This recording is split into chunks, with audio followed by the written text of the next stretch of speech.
Good evening, everyone. I'm your host, Why It Matters, or Wim for short. I hope you all are well this evening. It's Tuesday, the 22nd of March, 7:50. Please make sure if you are in the stream, please make sure you like the stream, share, subscribe if you are new. If you listen to the playback, I appreciate you listening, whatever time, wherever you are.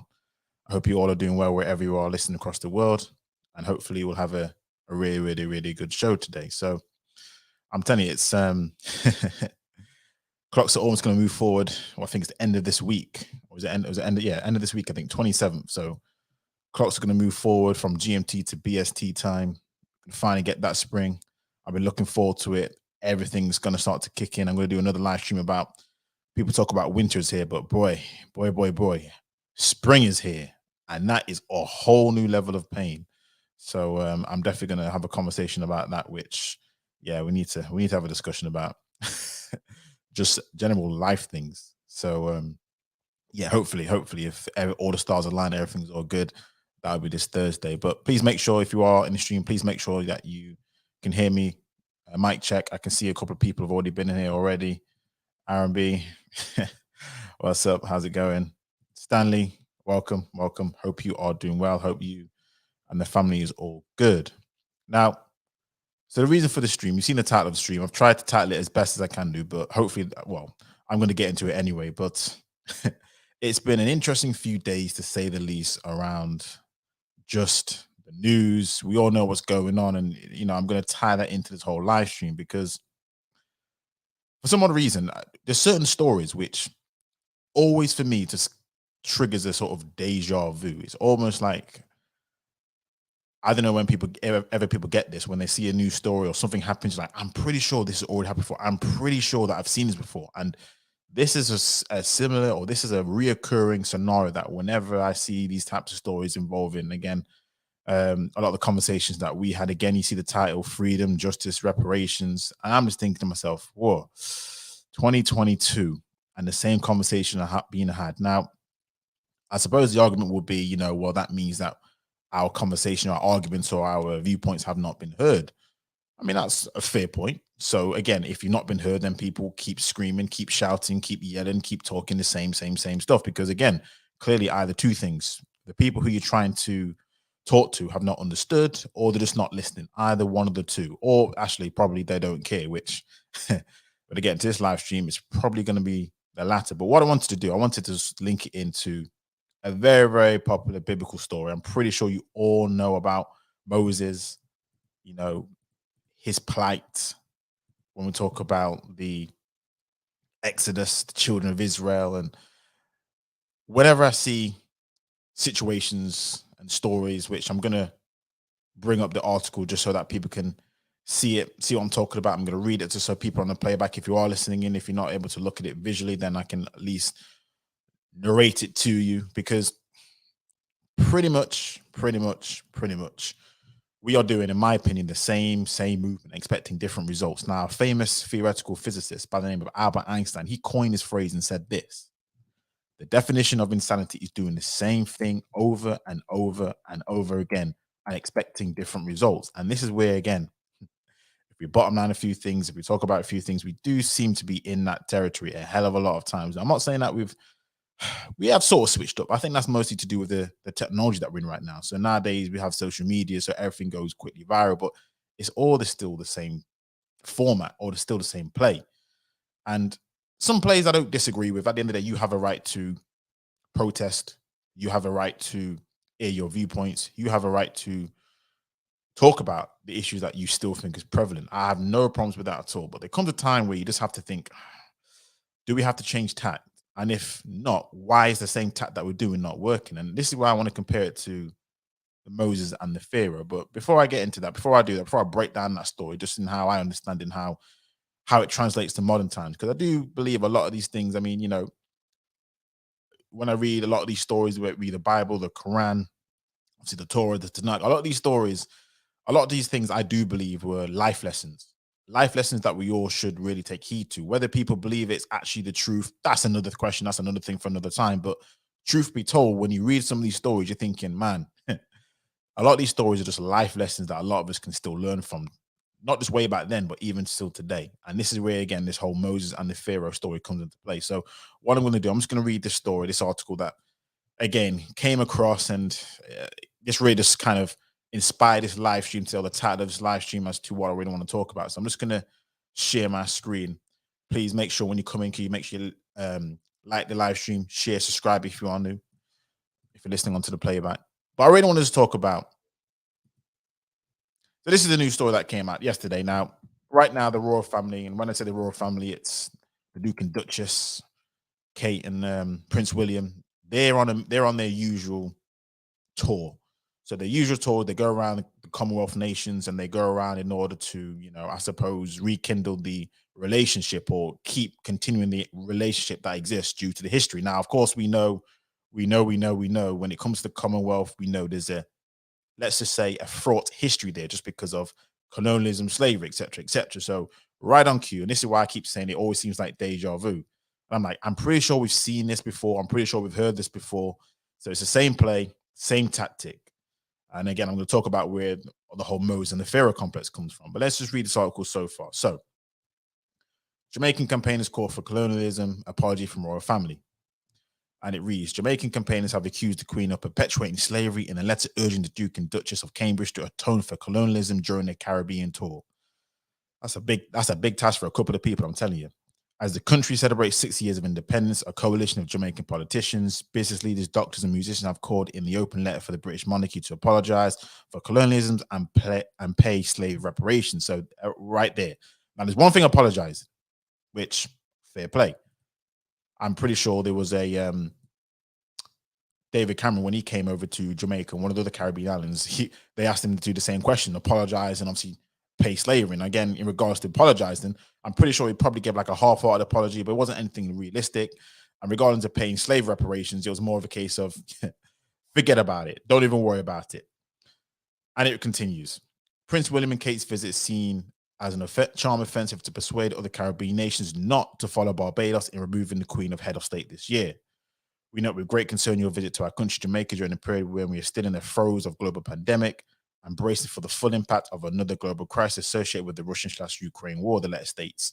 We see no reason to celebrate 70 years of the ascension of your grandmother to the British throne because her leadership and that of her predecessors has perpetuated the greatest human rights tragedy in the history of humankind. Now, one thing I'm just going to say to this is that, knowing that, because it's not as if this is anything new,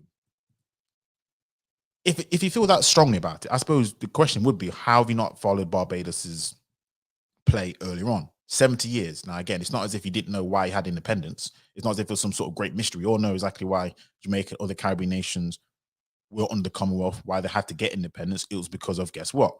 Colonialism, slavery, except we all know the story.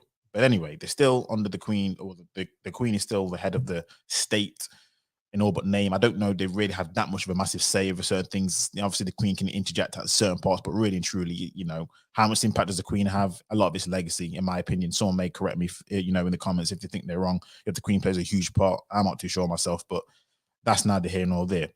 Let's continue. So the group, which calls itself the Advocates Network, is expected to stage a protest on Tuesday outside the British High Commission in Kingston to coincide with the royals' arrival in Jamaica. The Cambridges are due to stay until Thursday, when they will depart for the Bahamas. The letter urges the Queen UK government to give an apology for British crimes against humanity, including but not limited to the exploitation of the indigenous people of Jamaica, the transatlantic trafficking of Africans, the enslavement of Africans, indentureship, and colonialization. So I think I'm done with the article right here. We all get the picture. We all get the point. We all know what's going on here. And this is where, again, for me, it's all deja vu, and it's the whole Moses and the Pharaoh complex, because for whatever reason, we always seem to have this viewpoint that we are going to go to Pharaoh. Now, the example of Pharaoh is in the case of the royals, but let's be honest, it's Europeans. Europeans are Pharaoh, because again, if you listen to black people, you listen to how they speak today in 2022, we are not only Moses, but we represent Moses and the children of Israel. We are the people who are enslaved, in bondage. We need to be freed. We need to be helped. We need to be let go.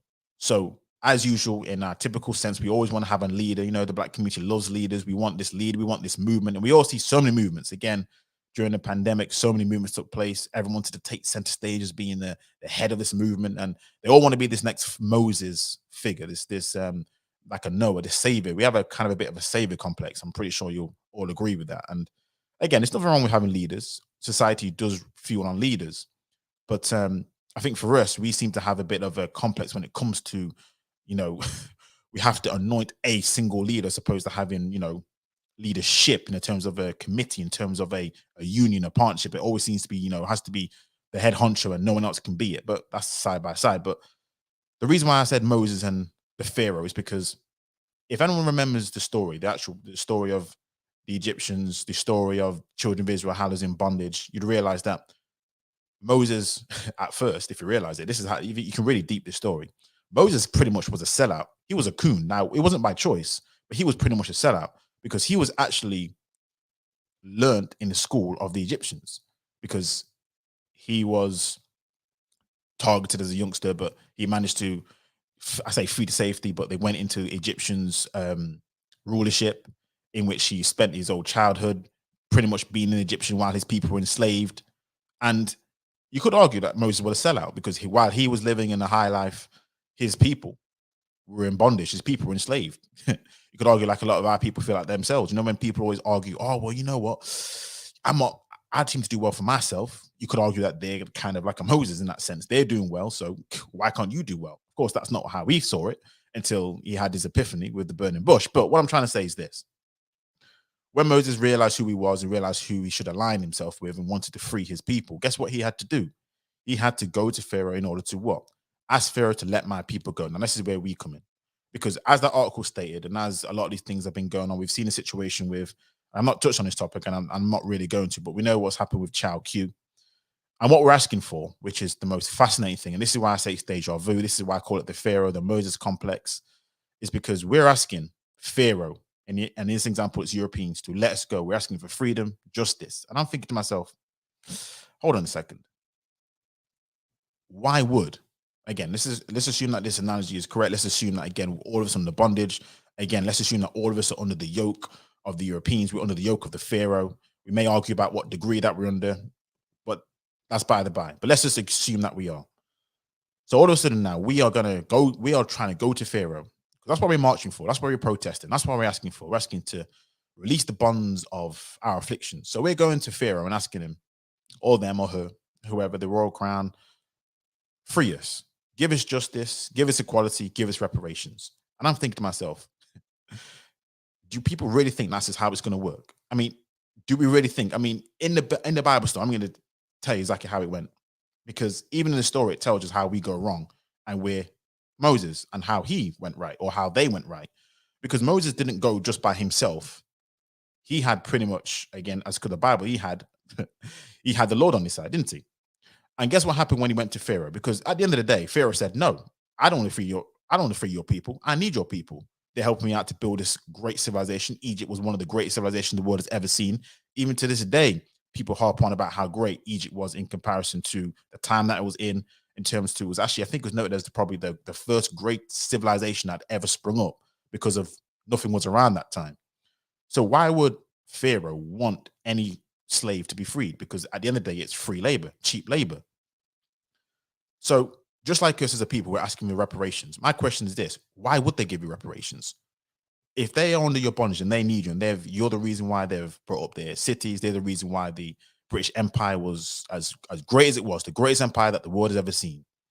There's a famous tagline that says, "The sun never set on the British Empire." Still to this day, there's no empire that will ever or has ever rivaled the British Empire.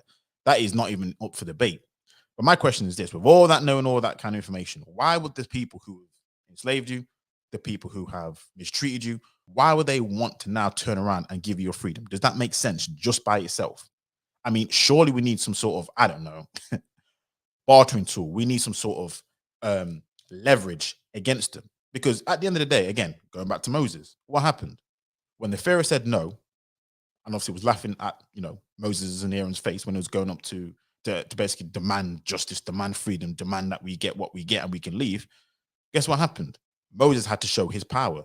We all know about the 10 plagues of Egypt. So guess what took place? There was plagues that happened. And what do I mean by plagues in a modern day sense? Because we all know the story, and this is where I want to relate it to the whole Ukraine-Russia situation. Because in order for us to get what we want, let's be honest, we need to have a sense of leverage. We can't just go there empty-handed, begging, handout, asking for pity, asking for mercy. It's like, it ain't going to work that way. We've done it before. We've done it how many times? I guarantee this story is not going to last that we're going to hear about. We need to ask for apologies, ask for reparations. I mean, let's just think about that for a second. You know how much finances that the British government is going to have to give in order for reparations to be reparations? I mean, I'm trying to think of the number that it would be, because even at the time when slavery was ended, the British government, it was almost half of their GDP at the time, and it took them up until the year 2015 for them to fully pay off the debt at that time when slavery ended in 1835, 1838. So pretty much almost 200 years. I'm like, so it took them 200 years to repay off a debt. And yet you think somehow they're going to say, you know what? We're going to give you all these reparations. We're going to give you all this. Why exactly? My question is this: what power do we have? And this is where the players come in, because guess what? We need power. We need to be able to, in a metaphorical sense, but not even metaphorical sense, but in actual literal sense, apply plagues, pestilence, boils. Think about this. Ever since Russia invaded Ukraine, what have Europeans done? This is, I'm going to tell you something. This is why when I look at the situation and I kind of just think, bro, this is kind of two, for me, I saw this in two different ways. I saw this as Europeans saying, this is how we roll. And then when I look at us, I think, this is how we roll. Now, what do I mean by that? When Russia invaded Ukraine, what have the governments around the EU, basically NATO, around, what have they done? They have sanctioned Russia. Why? You see, people think this is the killing part when it comes to what they do when they're asking for their people to be let go, as opposed to what we can do when we're asking for our people to be let go. Again, we've got to go back to Moses and the Pharaoh situation. When Moses went to Pharaoh and Pharaoh said no, do you think that was it? What do you think happened? There had to be a show of strength to say, if you do not acquiesce to my demand or demands, this is what's going to take place. So check this out. Look at Russia. Right now, the UK have sanctioned so many Russian oligarchs. They have sanctioned so many individuals.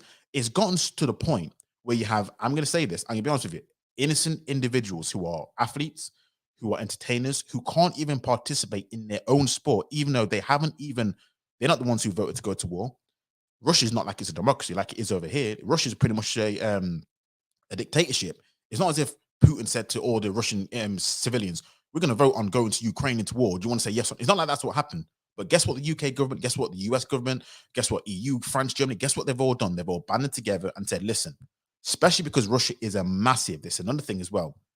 You got to peep how power is played. This is the difference between us and other people. It's all about power play, and we don't have it. You see, when it comes to business and negotiating terms, you need something called leverage. Leverage.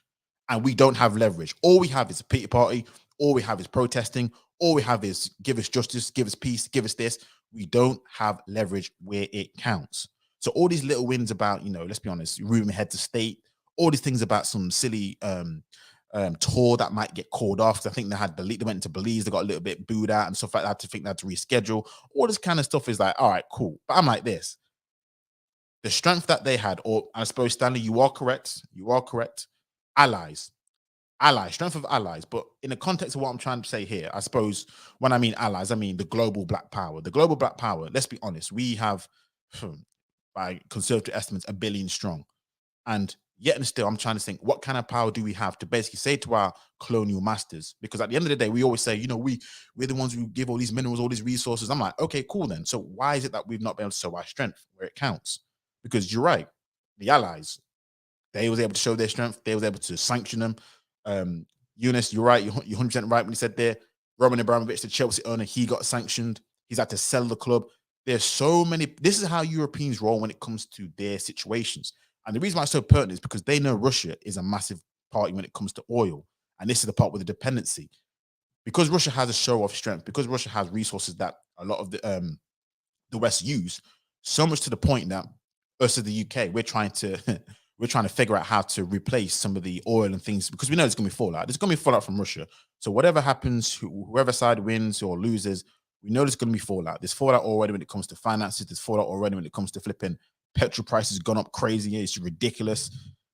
But what I'm trying to say is this. they have leverage. Now, Russia's using their leverage where they're pumping up the gas for the price for oil, which is impacting us. And likewise, they're showing their strength, or their allies are showing strength. They're making sure that, guess what? You're getting sanctioned up to wazoo. I'm like this to us as a people. What show of strength do we have? It's okay protesting. I don't have any reservations or any problems with that. It's your right to do that. It's all right doing these things, all right screaming and shouting. But truth be told, it's 2022 now. What we need to do is really get that power play. We need to be able to, again, in a metaphorical sense, I'm not saying flipping, we need plagues like pestilence and boils and frogs and rivers turning into blood. I'm not saying all that kind of stuff, but you get the point. The point of the matter is, once Moses asked the Pharaoh, let my people go, get free from our chains, do this, do this, do this. That wasn't just the end of it. Pharaoh said no. Pharaoh said, hell no, get out of here. Man, who are you? Get out of here. They're my slaves. They're my people. So what had to happen? A show of strength was needed. And keep this in mind now as well. If anyone knows a story as well, in regards to how I was taught when I was younger and what I read about, he had to go back numerous occasions. This wasn't like the first time. So I suppose this is the deja vu I was talking about at the start of the stream. He had to go back to several occasions back to Pharaoh, because even after he showed his strength the first time, Pharaoh's like, I don't care about that. Moses came back and said, yo, let my people go. He said, no, that ain't good enough. That show of strength that he did, I ain't good enough. He had to come back again with another show of strength, another plague. Still wasn't good enough. And again, and again, and again, until finally, the last one that really hurt Pharaoh and his people the most, the firstborn child that was killed, that is the one in regards to what got him say, no, let my people go. So you see how in that story, how we had to go through so many different steps. And the steps was to show just the severity of what happened when, guess what? The power was on their side. The power's not on their side. And this is what I mean when it comes to us as a people. I'm like, we really need to change our tack. Not because we're saying, okay, you think reparations are owed, fine. Not gonna disagree with you. You think these are owed to you, fine. Not gonna disagree with you. But the question is, how are you gonna get that? Because at the moment, the play that we're doing ain't working so far. Now, again, I promise you, I will come on this live stream. Again, I might be 80 years old at this stage, and I will humbly apologize if this method of what we're doing so far works. I promise you, on God. Note this stream, note this date, note this time. I will come back on a live. Again, I'll probably be flipping 80 plus years old. I'll probably be dead.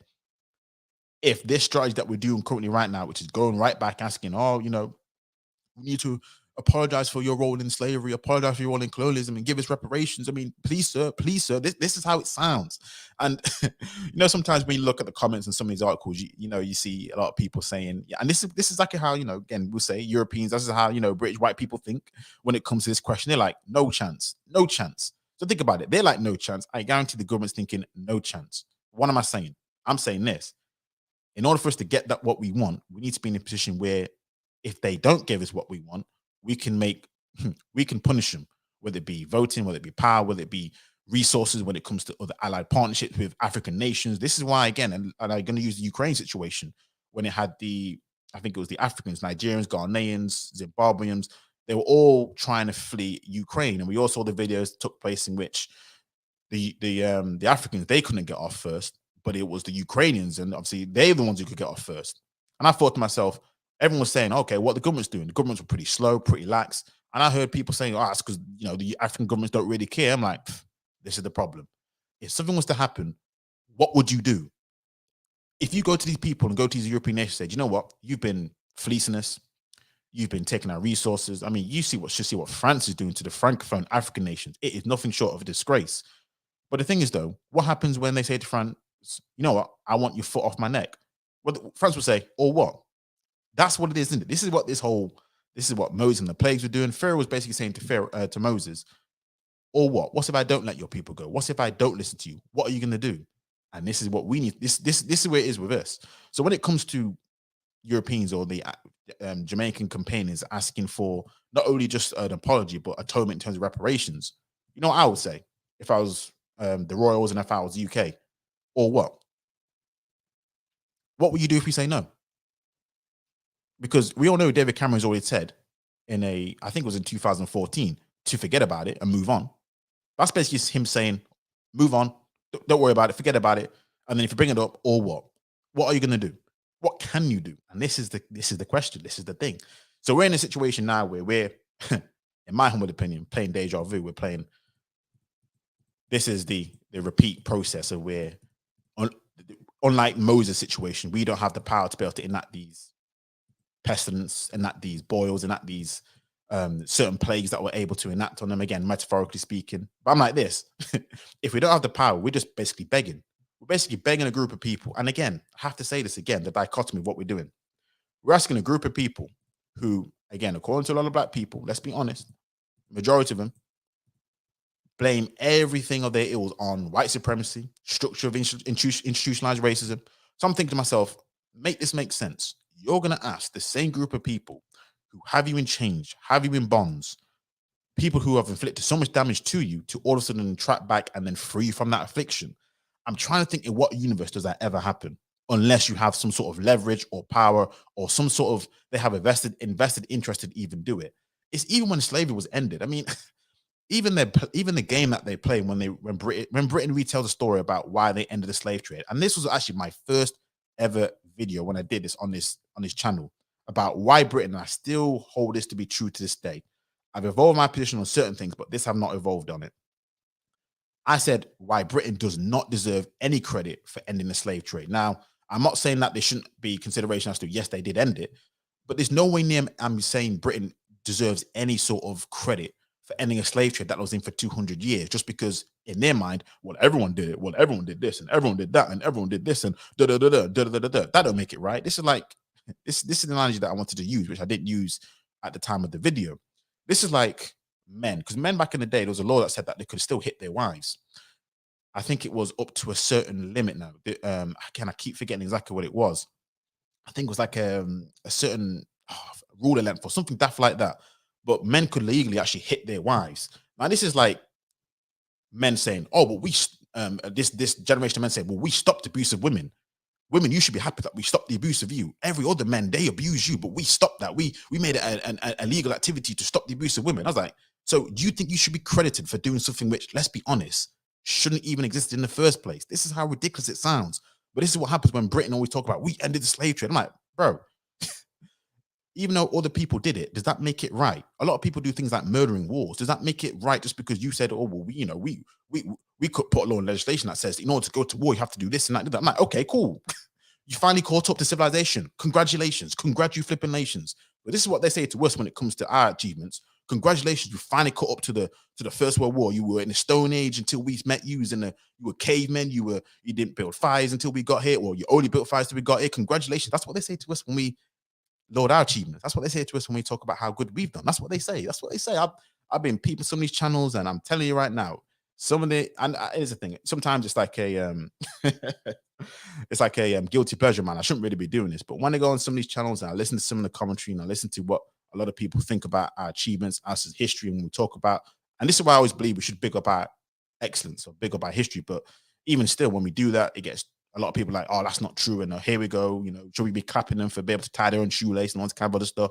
But this is how it is. This is how it is. And this is why I'm not saying this. Look,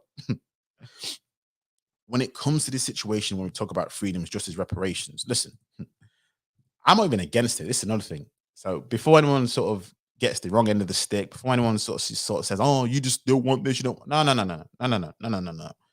I'm not saying I'm against it. I'm just talking about the play. I'm talking about how it's always deja vu. I'm talking about how we need to move from a position of strength and power first. Now, someone in the chat said something, and big up to you, Tash, and big up to everyone in the chat.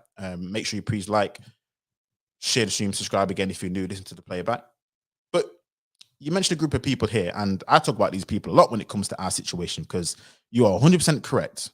What's the difference? What have I been talking about, Tash? What have I been saying for the in regards to this stream? I don't know how long you've been listening to, but there's a massive difference between their situation and our situation. And that situation, and that word is called power. They were in a power situation. Now, there were a lot of Jews who weren't in Germany, Poland area, who had a lot of seat of prominence in or around Europe. And at the end of the day, they had the power because, yes, they did. Not only did they receive reparations, this is what they got. They got a whole new country. Because keep this in mind, if anyone looks at the map before 1945, if anyone looks at a map, there is no nation called Israel. There's no state. There's no nation called Israel. Israel did not exist. So this whole idea of Israel, funny enough, is nothing but what they called it at the time, for the love of God, I keep forgetting who, that word will come back to me. But the whole idea of Israel or the reason why the creation of Israel came about is because of really a claim from a historical text called the Bible that they deserve to be in that land. And guess what? After somehow Germany had mistreated the Jews, because they did.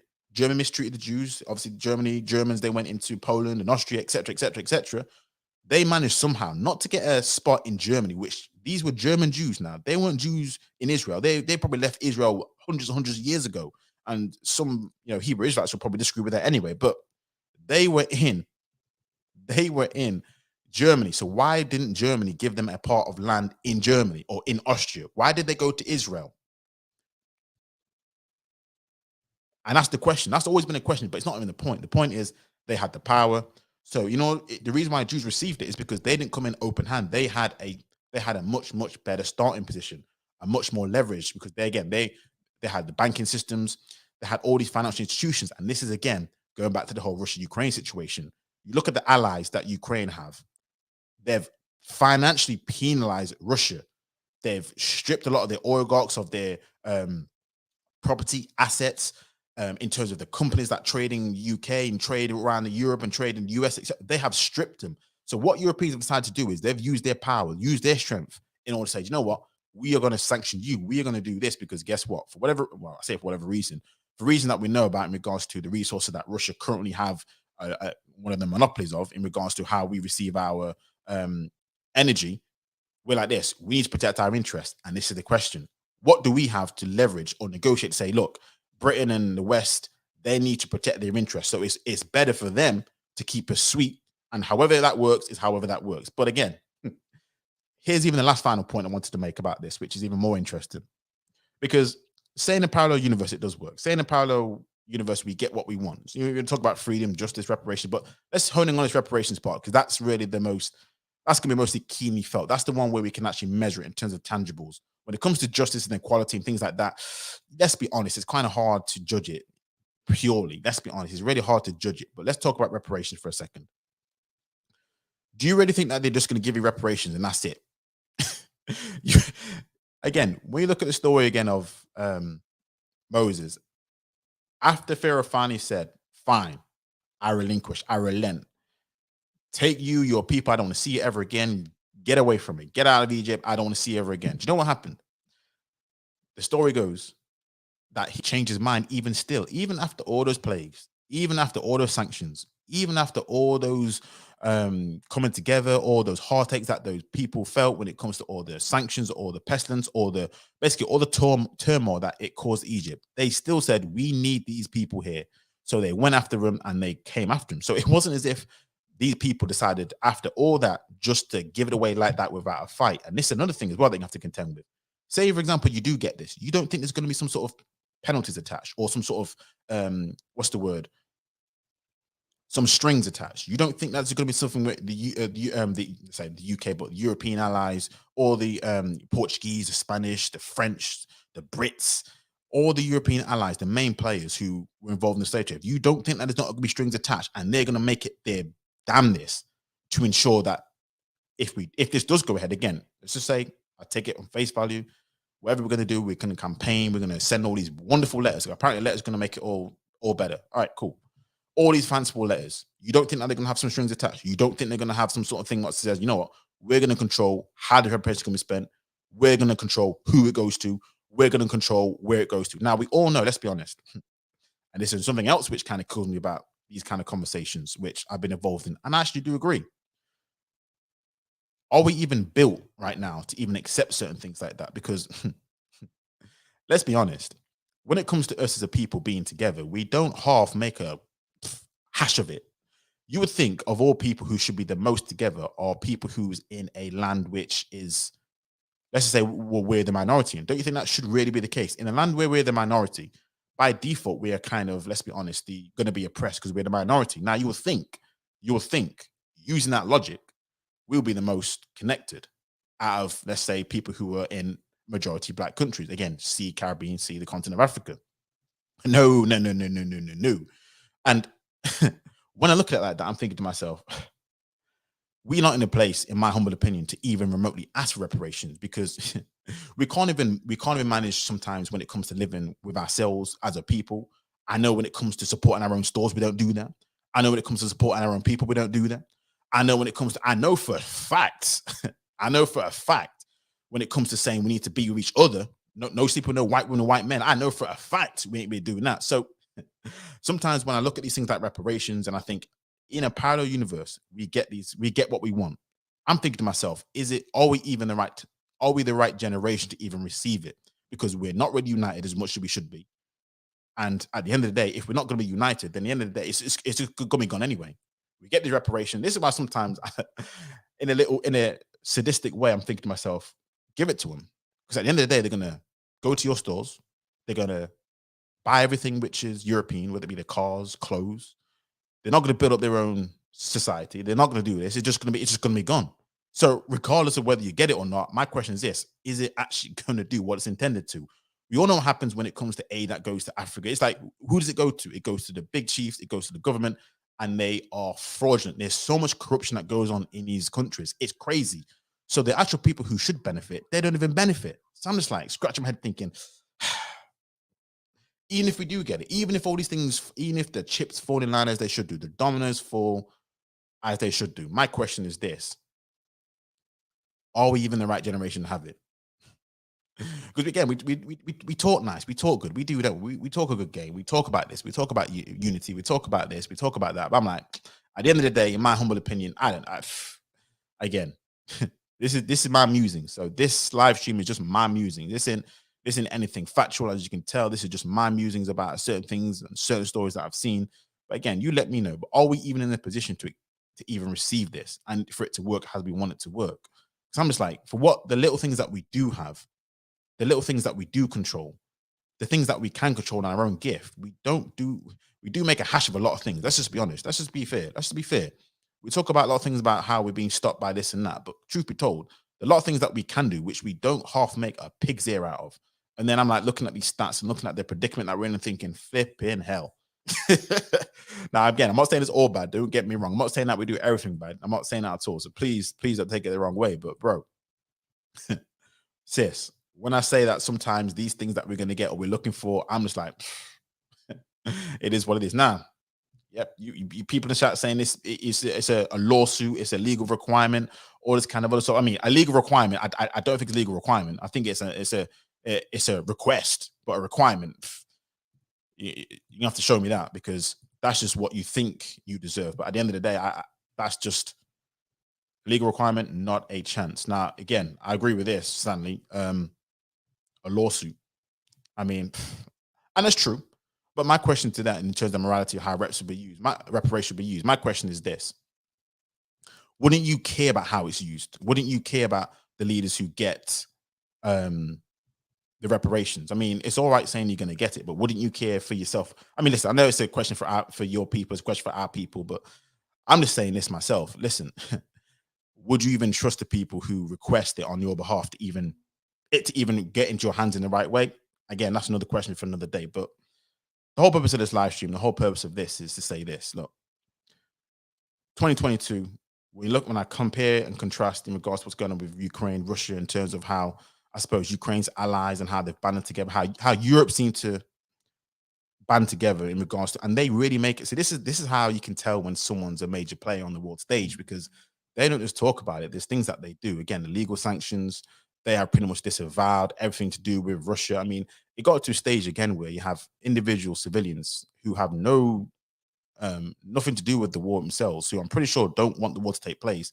They can't participate in their sports. They Formula One drivers have been kicked out. Football players have been told you have to denounce your own country. I mean, these are the type of things that have been pressurized in order for them to do. And I'm just like, man, that's a show of power that they have at their hands. That's the kind of show of power that they've exhibited for, let's be honest, a situation which you could argue it does directly impact us, but on a more indirect situation, as opposed to, you could argue, descendants of slaves who you can see real direct impacts in regards to it. And that's just the kind of, when I compare and contrast, I'm like, I'm not, again, as I keep saying, I'll say it again, I'm not saying that we shouldn't ask for reparations. I personally, I'm like, do you? I ain't gonna say no to it. I'm not even gonna oppose it. I'm gonna be like, I'll support you all the way. But just my question, my thing is this: are we suffering from that whole um again, I call it the Moses and Pharaoh complex, in which we're going back to Pharaoh. We're asking Pharaoh, asking the people who enslaved us, the descendants who enslaved us, the descendants who have profited off, you could argue, our lot, our labor. We're asking them, same people, to free us. I'm like, in order for that to take place, we're going to need something bigger. We're going to need something bigger. We're going to need something else. Now, legal ramifications, that's one aspect, but I think it has to be something which we can impact personally their economics. So for me personally, if we can impact their economics, this is where the Jews are so powerful, because the Jews, again, historically, Jews will say, "Oh, we're not all rich bankers and financial institutions." True, but they have a huge sway when it counts, because they have again, when it comes to financial backing, they move in a certain way. So I'm just like, look, 2022. I read this article about the campaigners, because you know how the Royals do. They always go on this tour. Pretty much, I think it's like, is it every year or something like that? They go on this tour, something like that, bro. Sometimes I don't even care about that kind of stuff. But yeah, when I read this article, I thought, here we go again. Same old story, same old thing, but it's gonna be the same old outcome. Now, again, I said this, I'll say this. Look, if I'm wrong, I'm wrong. I'll come on a live stream and say, you know what? Fair play to him. But for me, there needs to be a different way of moving. There has to be a different way of moving going forward. We have to be in a situation where we have the power play. If we don't have enough leverage that they care about, then it's all just gonna fall on deaf ears. I mean, and let's be honest, the greatest time, in my opinion, for us to really ask this kind of question was, let's say, a couple of years ago, when obviously the whole BLM was real kicking off, real strong. That was the time where, if you really wanted to have a serious conversation about reparations, for me, that was when it was. That was a serious. Now it's sort of dying down. Now we're not really hearing much about BLM. Now we're not hearing much about this. It's kind of it's felt in a different way. Now it's gonna be felt in a way like, oh, here we go again. Now it could have been said, here we go again, but I felt it would have been received slightly different.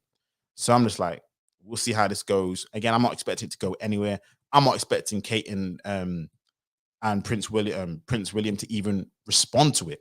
I don't see it's even going to be the case. So I think it's going to be a situation where they're going to be like, something PC, something politically correct. They're going to get briefed. They'll probably say something about how we apologize for the situation, but want to move forward into a more united situation. That's what we're here to do. We're here to unite the Commonwealth. We're here to unite the people. We're here to show that we are here for you. That's what we're here. All this kind of lovely flowing stuff. But it's not really going to answer direct questions. Well, it is. It's going to say no, really. That's what it's going to say.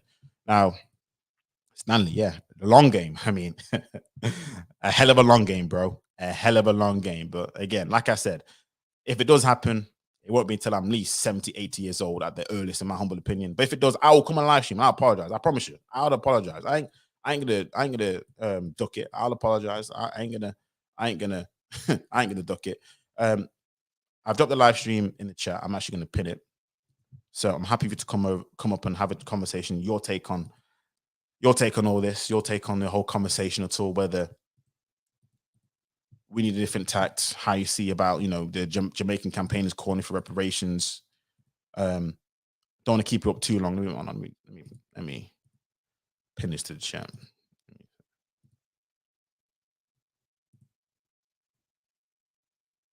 All right, cool. So that's all pinned. So yeah, so it's been an interesting few days again, and this is the thing. It's always, and it's not just to do with reparations. It's to do with just injustices and everything. I mean, again, you have a right to protest. You have a right to scream. Um, this has happened again, but sometimes, when that even comes up, it's happened again. For me, that kind of shows us as being weak. And this is another conversation which I kind of really want to have in detail about how, when we put up other people as being the supreme being, and that's why I try not to use the word or the term white supremacy, because whenever I hear the term white supremacy, you know what you're actually saying? You're saying that white people are supreme and supreme over you. So I'm thinking to myself, you are giving them the greatest adulation on planet Earth by saying it's white supremacy, and you are basically calling yourself weak, because this is exactly what this is. This is what you're telling people.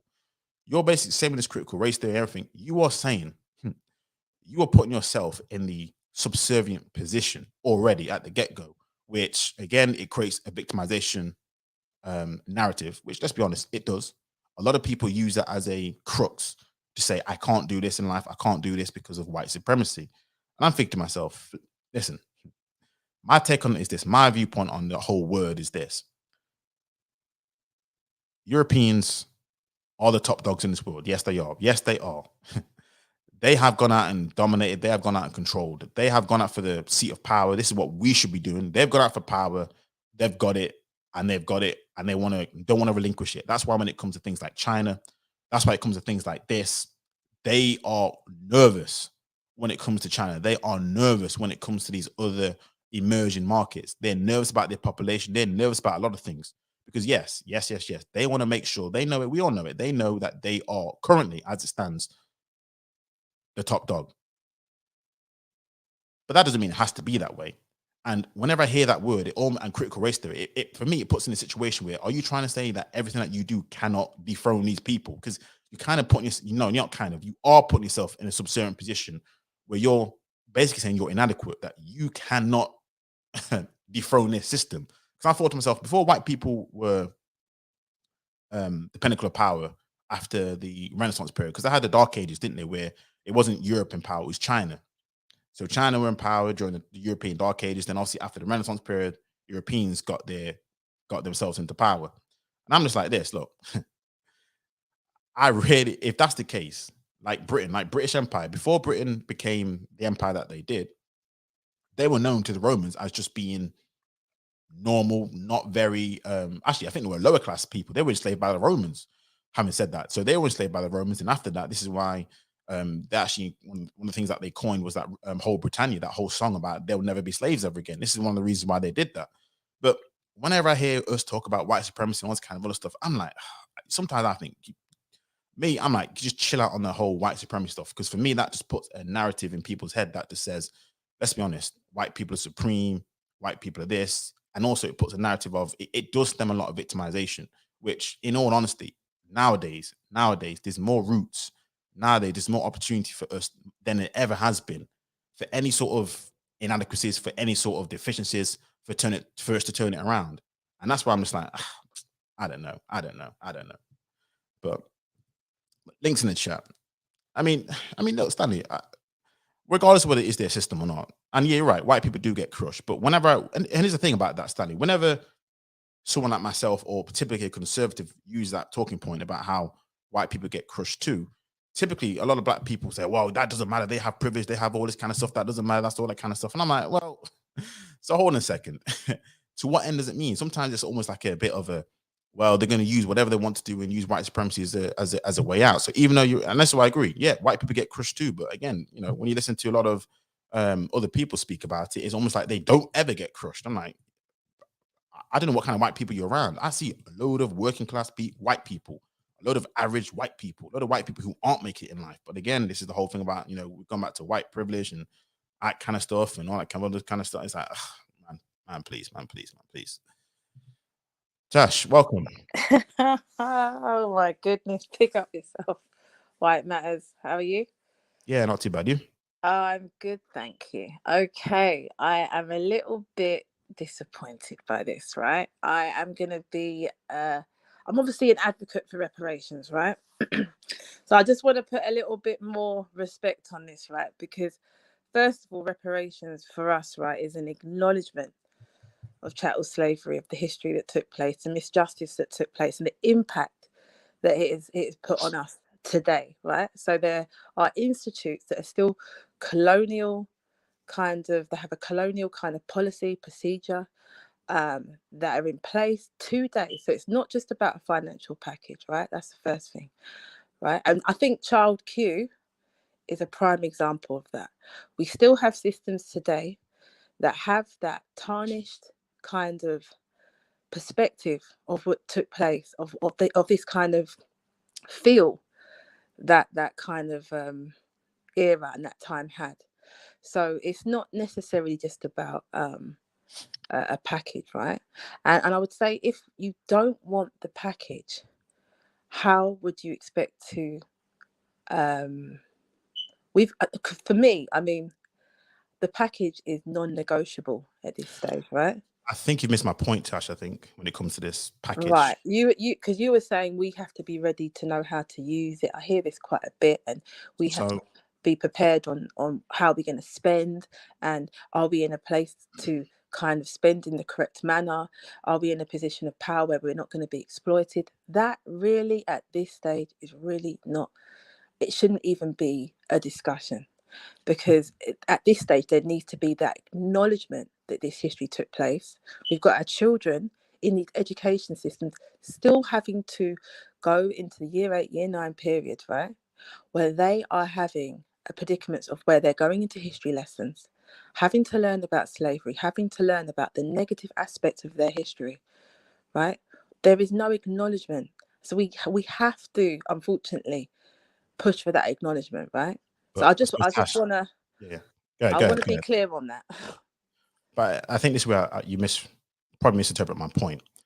My point is I've never been against reparations, and I'm still not to this day. My point is I'm gonna put myself in basically white people's seat, and if Tash, you come to me and say this is we need an acknowledgement because of this, that, and the other, I'm gonna say no. And my question is, the whole point of this live stream is they're gonna say no because at the end of the day, why would a group of people? And this is my whole position, unless we have power behind us. Now we talk about legal requirements, and it's going to get lost in a lot of legal mumbo jumbo, in my humble opinion. And in regards to whether we have a legal right to it, we'll see. Because at the end of the day, they could also argue they give us aid when it comes to the Caribbean, Africa, a lot of things that the UK do give. But what I'm trying to say is this: unless we have power behind us, all we're doing is just musing, saying we want need reparations that existed for X amount of years. Da da da da da da da da. My question is not should we have it or not. That was kind of a side bit about how we're going to spend it. That's just me. That's just me. But the whole point of reparations is not that we shouldn't have it. It's just a question of are we even strong enough to get it from the people who, let's be honest, aren't going to be ready to give it up. That's kind of what I'm saying. Well, I mean, That makes sense. but in all fairness, they have put their hands up. The French, the British, Cameron has put his hands up to the atrocities that took place.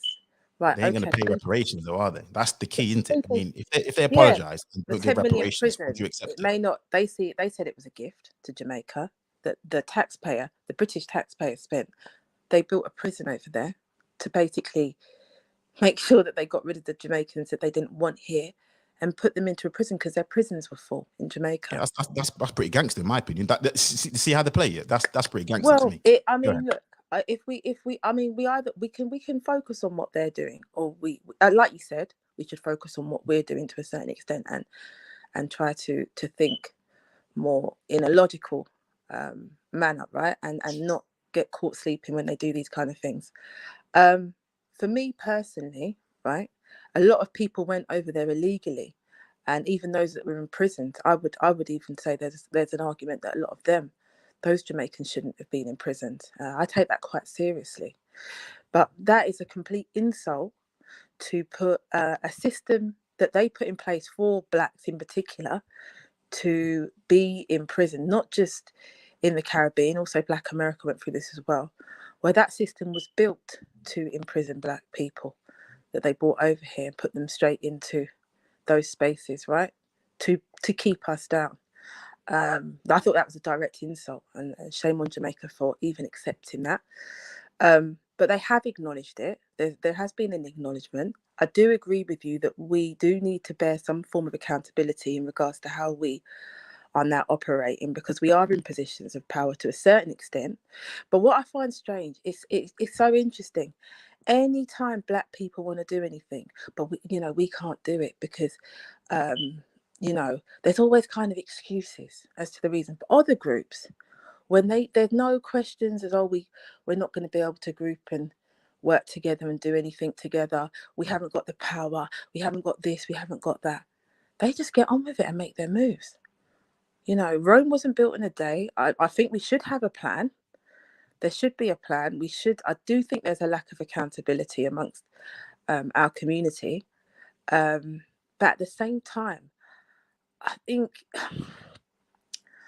it would be very difficult for me to play this game in terms of, okay, we're not really prepared. But I mean, I'm prepared to have the conversation if we're talking about collectively coming together and there's some sort of solutions in terms of when we do actually receive that, or when they are having those discussions with us. Let's But yeah, make sure we have a negotiable hand where we really, I mean, at the moment, Guyana has the highest GDP, the fastest growing GDP, sorry, in the world right now. And that's due to the oil that's taking place. Everybody's over there, right? And we can either get caught sleeping and they gentrify that country and all the whites move in, or we make our moves, right? I don't know what people are going to do. I know the people that I know that want to go back to Guyana and start to make their moves there and start to make sure that is a country that they keep an eye on.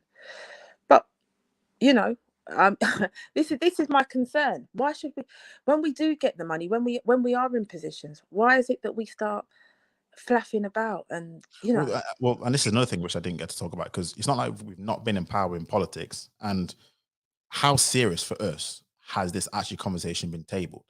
And I was going to ask this question, and it's just sprung to mind, because Tash, you put this in the chat about how Jews got their reparations. Now, it didn't take Jews 200, 300, 400 years to get what they got. So another thing I'm going to say is, how long, if we wait long enough, the longer it goes on, in my opinion, the worse the debt will be, and the less likely we'll probably get it. I'm trying to think of a situation in history in which a group of people went through atrocities, right, and let's say 400, 500 years later, they finally got their, they may have gotten a sorry, an apology, but got reparations. Even the American Indians, also the Native Indians, after they got theirs pretty, nowhere near as long as what we would have to wait to get our reparations. So I'm always a bit interested in, well, again, we know the debt is massive and it's going to affect huge. Many countries. But we're in a new age now, folks. Do you know what I mean? People are more conscious. Okay. Okay, maybe I don't know. I think there's more game changing kind of moments that we're gonna possibly have in regards to race politics now.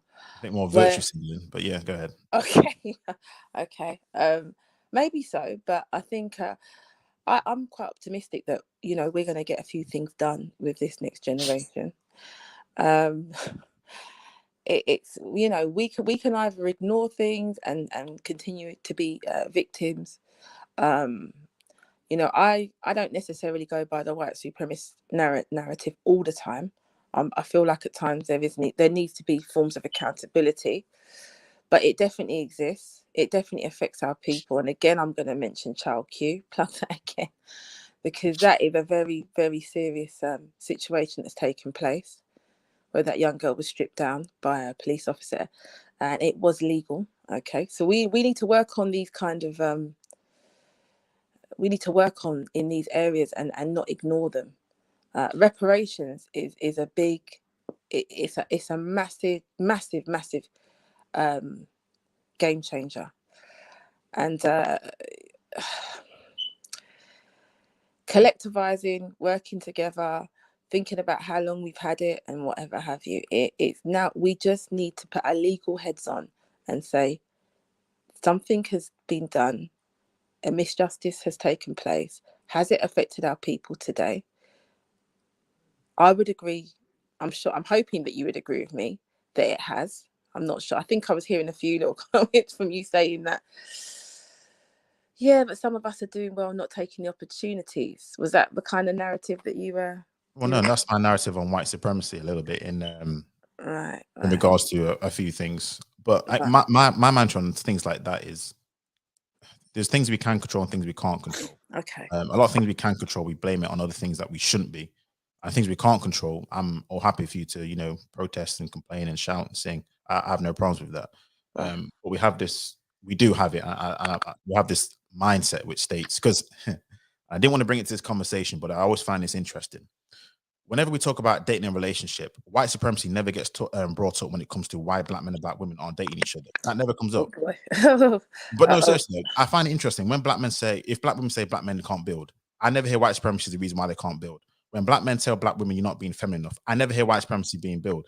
But yet when it comes to other situations, white supremacy is one of the first things you want to say. So I'm like, I don't believe black people when they talk about white supremacy. I don't believe you. I'm just going to say that. I don't believe you. Because when it comes to this, that never gets brought up. And I know how you guys, so yeah, that's kind of my okay. No comment. I don't want to offend anybody.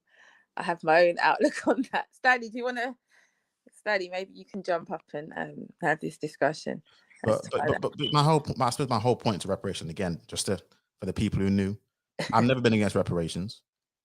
I think we should be for it. I mean, my first, I said my first channel, my first video was this on this channel: why Britain does not deserve credit for slavery. I got so much hate from, as you can imagine, Europeans. Oh, you don't know history, Africans. Yeah, you can imagine. And I was talking about how, let's be honest, this is, again, it took Britain until 2015 for them to repay off the debt. Now, correct me if I'm wrong. I don't think anybody who was a slave owner was actually alive from 1838 to 2015. I could be wrong. Someone could have been lived that long, but I don't think they did. So they could pay somebody. They could find someone to pay, and they still pay the debt. So I got no problem with generational wealth though for that family. Yeah. Lloyd's Bank. You had all these Bank of England, all these things. I agree. So that's nothing which I disagree with. I think what I'm saying is, have we all these marching? It wasn't just about reparations. It was about freedom, justice. It was about a whole plethora of things. It's just about how are we moving in the right way in 2022? Because when I read that story, I thought it's the same thing again. So it's not as if the campaign has had some sort of other sort of legal wranglings. When I read the article or when I was looking into it, it was the same story which I've heard when David Cameron went this. I was like, here we go again. But it's deja vu. And I was comparing to say, we need to have like Russia sanctions, all these allies sanction them. They said, look, if you don't do this or you continue this, we're going to keep sanctioning you. I mean, so that was it. Look, I do think that the Union, AU, African Union, and CARICOM should start thinking a little bit more.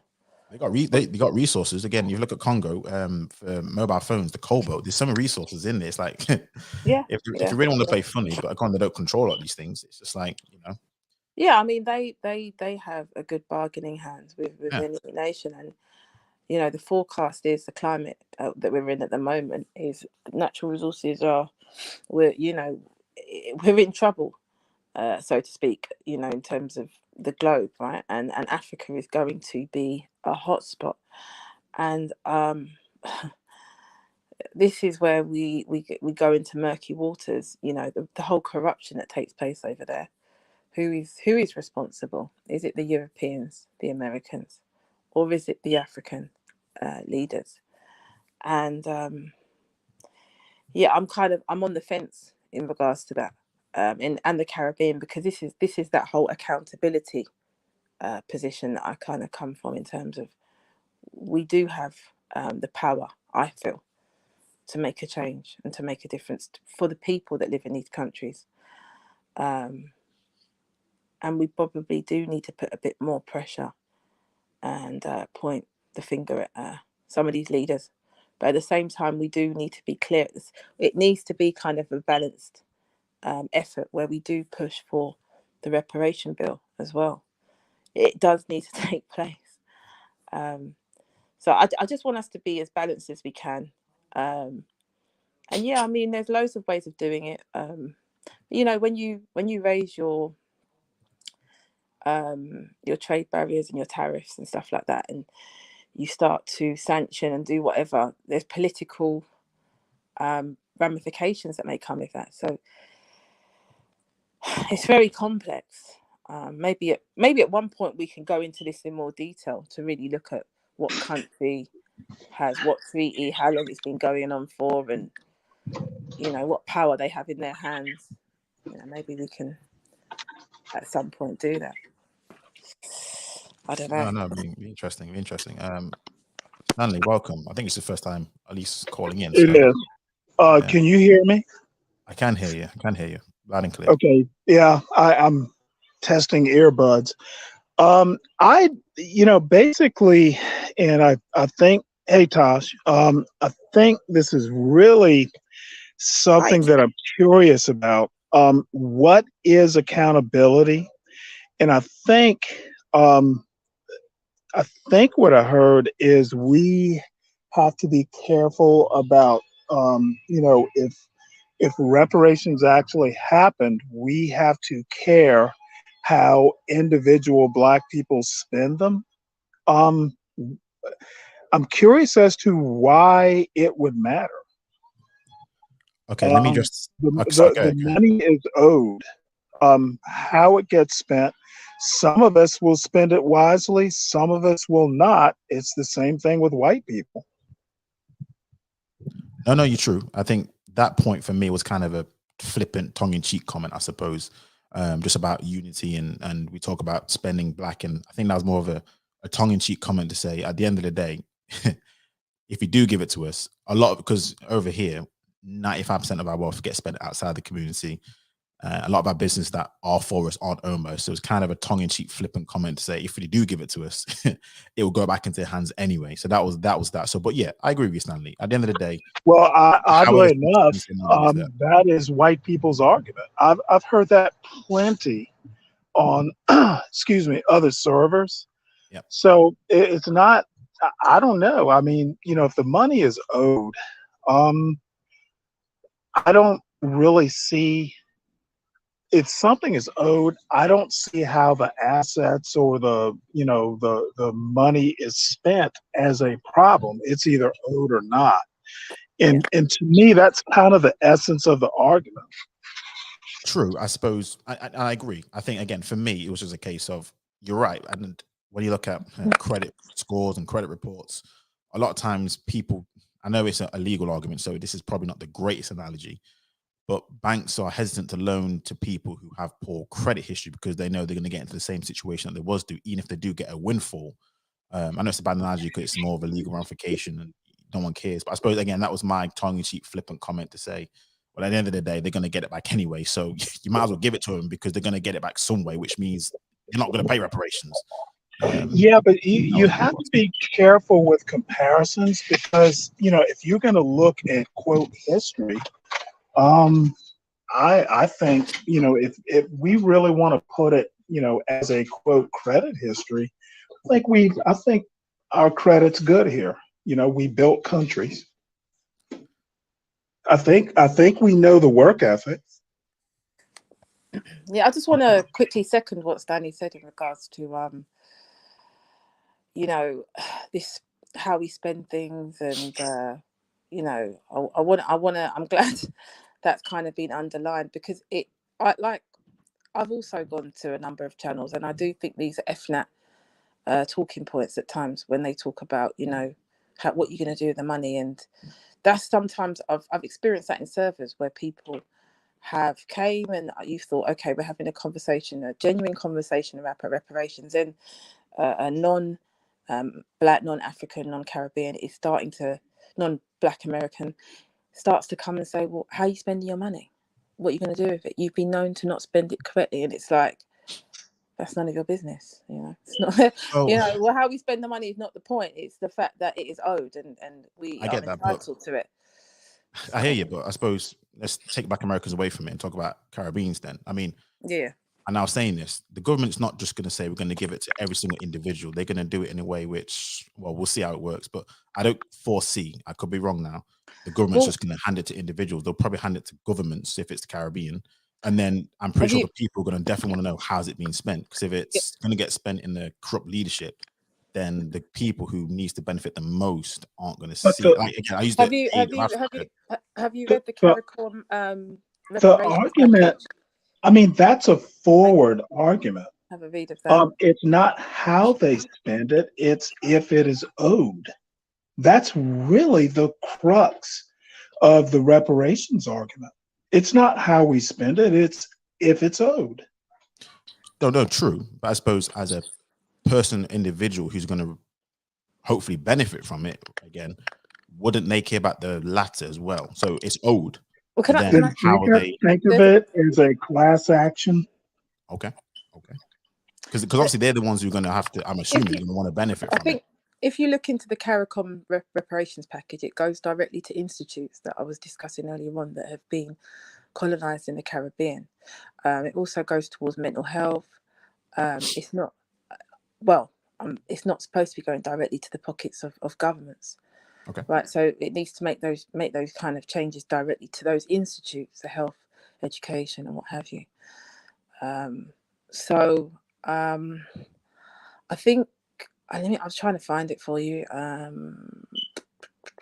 Can't see it here.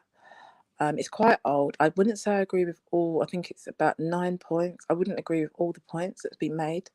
I do think it needs to be revamped and looked into, but it's out there. You could have a look, in your own leisure and Okay, see you're gonna put it in the what's. private chat. Yeah, that's fine. Yeah, I'm looking for it. Sorry. No worries. But again, just to reinstate my point, it's nothing about not against reparations or against anything, any justice or anything owed. It was just a case of are we other groups and other situations, again, I've compared to Ukraine, their allies, do we have the allies to be able to put pressure to be able to get these things done? I mean, we talk about legal ramifications, but again, like I said, if it does happen in my lifetime, I'll be the first person to have boot up a live stream if YouTube's did a thing and apologize. Not apologize, Well, but it won't happen in our lifetime. Let's admit it. White people are not that benevolent. And this is what I was saying about we know that, but that doesn't mean it's not right to ask. It's not right to demand. Roger Taney, a Supreme Court justice, said there were no rights that a black person in America, there were no rights that a white person is bound to accept or recognize. Time moves on. Things change. And you know what? Think of it as something we do for our children or their children or their children. It is the rightness of the cause. It is not so much monetary as much as it is the right thing to do. Okay. I mean, I suppose as time elapses, the time passes, I see the rightness of the cause is just going to be seen as a virtual signaling exercise, as opposed to, again, like I said, I'll probably be gone in the ashes, turn to dust before it ever does happen. But the further it goes, the least likely I see it happening. We do have evidence of progress. I mean, that is historical. Things have advanced. This isn't 1865. This isn't 1700. Oh, yeah. Yeah. I think the justness of the cause, and I know I'm sounding like, some weird proselytizer, but if the cause is right, it may not happen in your lifetime. Martin Luther King didn't see the mountaintop, but the mountaintop is closer than it was than when he was killed in 1967. That is undeniable. True, but I think I see that as differently, because it's like ending slavery. There's a tangible, there's a situation here that you've ended it, and you can see the progress in a way which has affected the people. One of the arguments I've heard being made is the generation who deserve reparations. It's an argument. I know you're going to disagree with this, and I do, to be fair. The people who deserve slavery were the ones who were either the first generation out of slavery, but now as time has elapsed and the society has gotten more fair, and they've made amends in order to make sure that, again, there's no slavery anymore. They're less than equality. No, but it's not about whether there's slavery. It's about the impact that it's had. But that's the whole point. Right, the impact. But the impact that we measure is usually done in terms of educational deficit, institution deficit. It's those are things that they're looking to remedy, not the reparations package. Well, you also have to look at the other part of your just recent statement. In my opinion, we haven't gotten fairer. Well, that's kind of subjective, isn't it? Well, I don't see American society as fair. And that's again, that's what I mean. Subjective. Use their laws against them. That's what Martin Luther King did. That's there are multiple world figures. Use their laws against them. Is it really subjective? When we had that recent example of that child that was stripped down. I don't think. Yeah, because let me put my conservative hat on a second. Oh dear, right. I might be careful. One example does not necessarily mean institutional racism. Again, this is the card that gets pulled, isn't it? Now, that is an atrocity. This is the thing. That is an atrocity. That is something which condemn it until the day I'm dead. I'm not going to disagree with that. But that doesn't necessarily signify institutional racism. Why would it not, when 20 out of the 24 people that have been stripped down in Hackney, the children, it's been 20. I think 21 of them have been black. Well, Why would that not? So when we look at the stats of black kids doing nefarious activities, there's again, I'm gonna Not do this. really. I'm gonna do this. Huh? I'm not really, because you have white children in cocaine spaces and what have you. I mean, Yeah, but when it comes to it things depends. like I mean, the stabbings police. That's a part of that's a part of crime. But you go to up north and there's white boys doing it. Glasgow was a prime example of that. yeah, it was, but it's It was nowhere never near the seen as a case. white thing, though. No, Yeah, but that was that they were heading the knife crime issues. It wasn't Yeah, a at the white time. issue, but it's a black issue because black boys are doing it in London. And again, this is why, again, when it comes and to there's loads of criminal activities that are taking place that white boys partake in, and there's loads of police officers, and I've witnessed this where white children, because I work in this environment, where they are taking harder drugs and they are taken home to the parent and they're not taken straight to the station. So we have institutional issues that we don't bother looking into, because they do. I suppose it's a sad thing, even if you were a police officer yourself and your own people were, doing certain things, you may behave in that manner yourself. I don't know, you might have a bias, but there are these issues. Just because it's on paper, let's look more deeper into it and see, what's actually really, really taking place on our streets. yeah, and again, I don't disagree with some of the things. It's like what Diane Abbott said. They're not going into the bankers' place spaces where they're snorting cocaine and going and arresting them. They're arresting young boys for having, I'm not saying that that's the right thing, for carrying some weed on them, So I don't know. We do have an issue with knife crime. I'm not going to push that to the side. There is an issue. So let me pivot to this then, Tash. So would you say the fact that black kids are more likely to go to university as opposed to like white working class boys or white boys? Yeah, institutional racism is not as it is in terms of going to university. Would you say that's the evidence? I think having ambition going to university and wanting to do that is different to discrimination.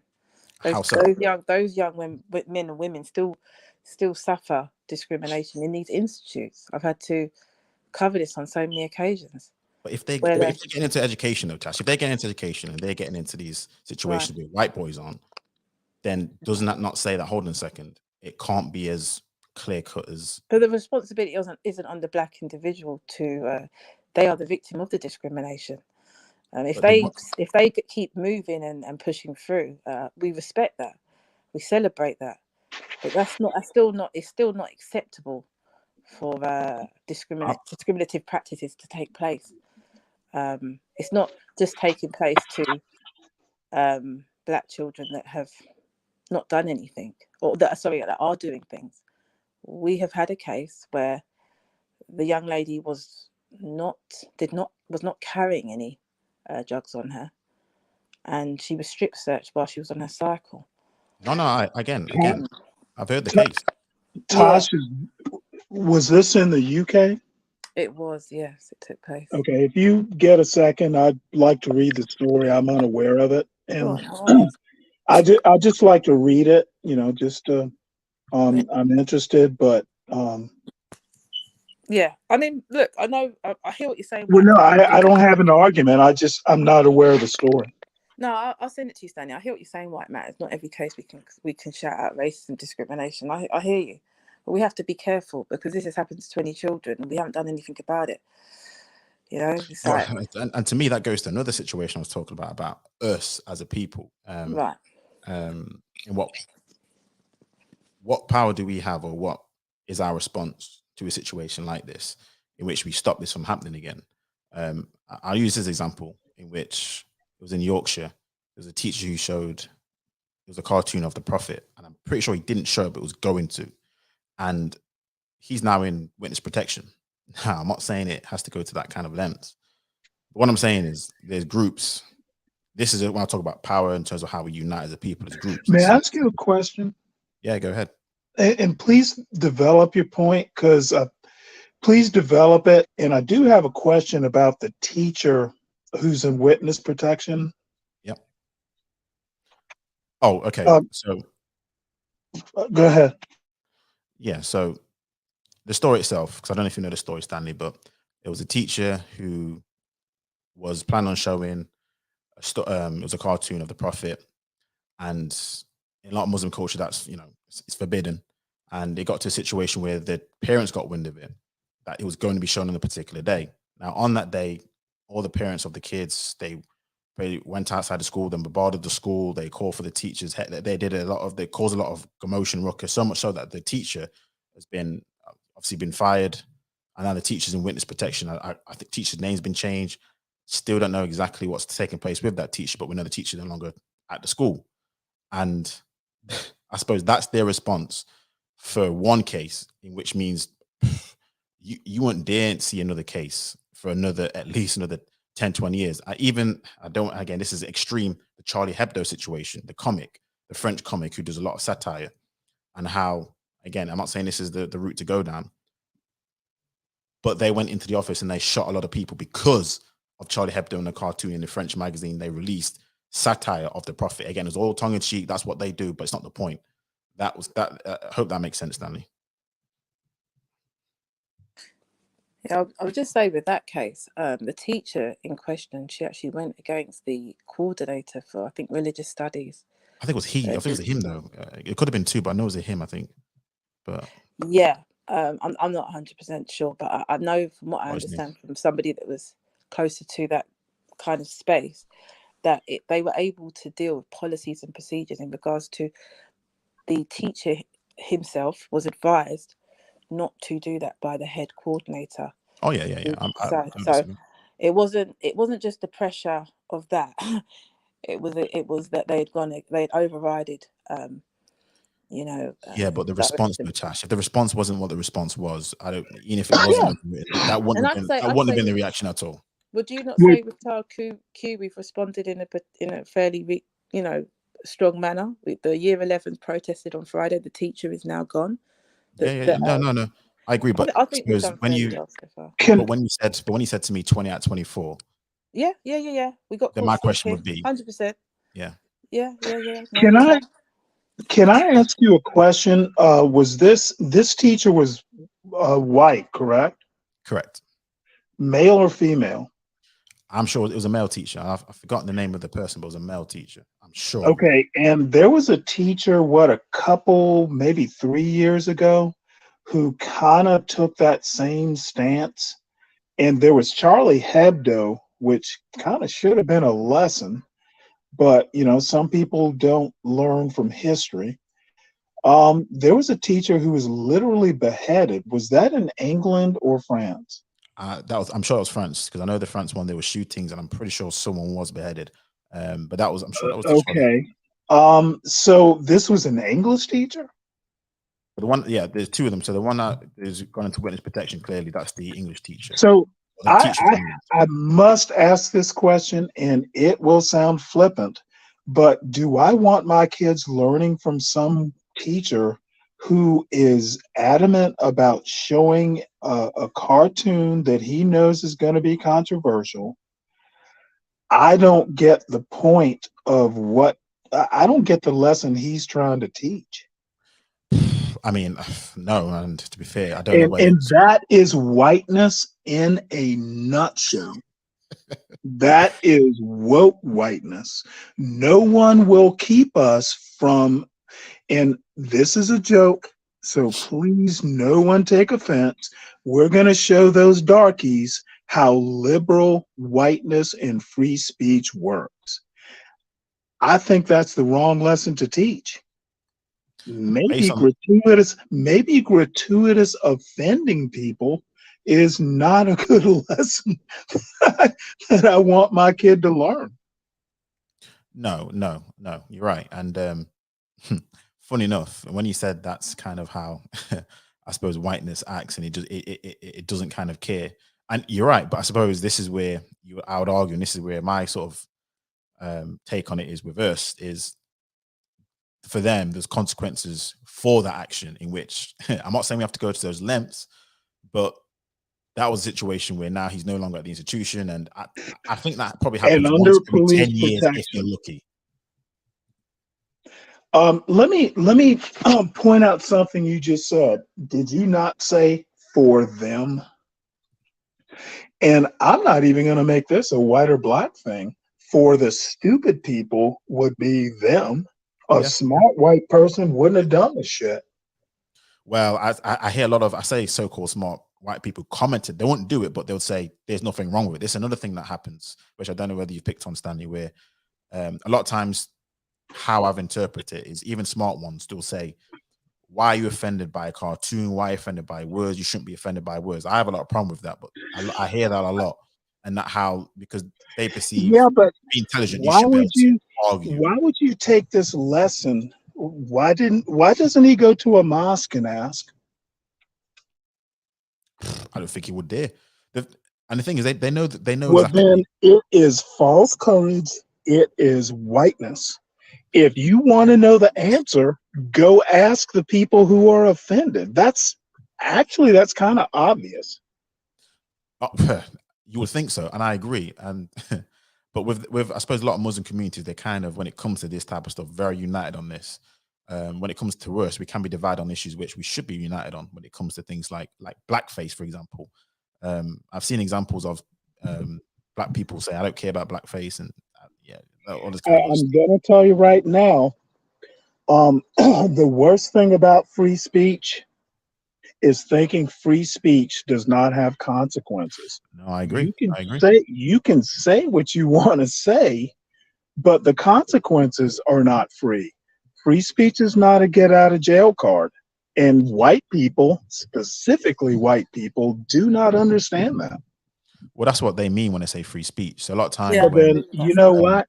They need to read their own constitution or whatever. And I know I'm kind of being ridiculous here, but honestly, the lesson is don't take a risk when you know that you are offending people who will really harm you well, this if is it. they take offense. And That's not smartness. I'm pretty sure, Stanley, let me know, but freedom of speech in the US, that's if you don't incite hatred or incite violence. Is that correct? No. Oh, so it's carte blanche. I thought freedom of Yes. speech is if you're not allowed to incite. Unless there are limitations, Yeah. but if a teacher decided to walk into a school and show a cartoon, that is free speech. What free speech does not cover, and we don't have, and Tosh is the legal expert, so I'm, going over my skis here. But free speech in America is a bit more carte blanche. Yeah, 'cause However, the only thing about our legal system is if you say this is why I beheaded the person, you're going to go to jail. But you can say what you want to say. Hate speech is not a thing here. It's the effects of your speech that can be a problem. And then there are limitations if, public figures are, if you make a comment about a public figure, you can pretty much say anything, but if you go overboard, you better be able to prove it. So it's freer. There's no such thing as hate speech. There are hate crimes, but even hate crimes are built on speech. It's a weird thing, and it would be too tangly to go into how that works. Bottom line is, a teacher in America can take a cartoon into a school and show it, and it's legal. The consequences, and the teacher wanting to protect himself or herself and the family, that comes down to common sense, and you can't legislate common sense.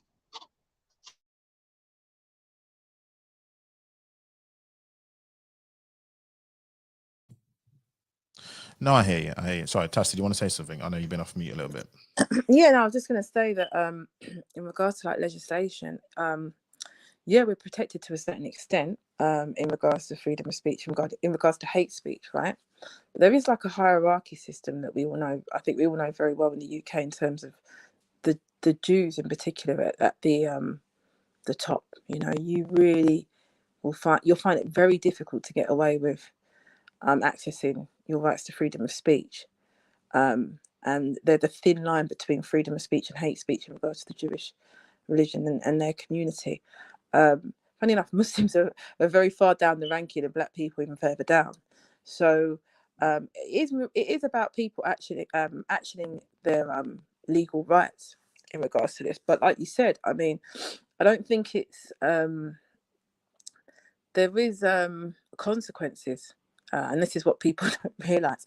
But then it's not the same as America. I mean, there is consequences, and that there will be consequences to those actions that people respond to. So it's a very tricky. Because I think even White Matters, you as a content creator, you really pushing anything, any kind of form of attack regarding the Jewish community would probably be a mistake. You probably. Well, say again. Did you say me pushing it? Or sorry, say it again. Well, push if you were to say anything that Oh, was okay. I thought you against said that I did. I specific thought you said I do. I was community. like, oh no. No, I'm not saying. I'm just saying if you ever attempted that, the likelihood is your channel might get shut down or that show. So, but you would probably be able to get away with it, you know, with certain other groups. So there is that hierarchy system because they are in positions of power, of where, you know. And this, and this comes back to my whole kind of point. Just put a nice bow on it in terms of hierarchy. And again, I have no problems with getting what we believe is a reparations, freedom, justice. No problems. It was just a case of, the reason why they've been able to do it is because, I mean, again, I'm not saying we should stop, but they're in that position. Their hierarchy it's there, set in stone. It's probably it's known, but it's not, written down in stone. Whereas that's kind of where I'm at with things. So much so that even saying anything negative about, JEWs is seen as anti-Semitism, even if it's just a statement of fact. So that's all it really was. Right. I mean, I kind of get where you were coming from, but I know you probably think it became a bit hard. No, I'll be honest with you. A lot of Black people, when you talk about these things, like, oh my God, you don't want it. I'm like, oh God, here we go. So, yeah. Yeah, we weren't having it. The reparations crew were coming for you. I'm gonna do a live stream about how soft Black people are, but continue. I think I'd have to buzz a few people when you do that. Let me know that you're doing that. Give me some advice. No advice. I'm gonna go in. Because this is what kills me. This is what kills me with our people. But yeah. Yeah, what's in the water over there with you? But yeah, I'm gonna listen in now, folks. It's been nice. I've sent you an email as well, White Man. Please take a look and respond if you can at some point. But yeah, big up to both of you, and I'll be in the chat. Take care. All right. No, thanks for coming on, Tash. Stanley, there was something I wanted to pick your brain about. I don't know how much time you have yourself, so feel free to jump off. I've got time. It's really up to you how much time you have. I got a bit of time now. We've got a bit of time, so for sure. Because one of the things which I know you've definitely my interaction with yourself in terms of, let's go back to the reparations bill and the progress that's been made so far. And I know you're saying it's a long process, which I agree. Now, I suppose, do you think this is likely to actually be passed in terms of? Well, actually, I don't know exactly what. No, I do not, and it's. I mean, the way things are, HR 40. It's basically a bill to study. It's a bill authorizing a study of if reparations are possible. There are, some actually, real scholars working on, how feasible is it? And please don't, I'll get excoriated. No, speak freely. Well, no, it's not going to happen. I agree with you. Okay. But I think a good faith and, excuse me, I have a bit of a cold. A good faith argument set out in legalese, it may not happen, and I think you're right. It won't happen in my lifetime, may not happen in my 15-year-old's lifetime, but the argument is there. And you can't not make an argument because you don't think it's going to happen. You must make the argument. No, I agree And with you. I think what you're saying is it's a legal and you could argue moral responsibility to continue the fight. I suppose what I agree.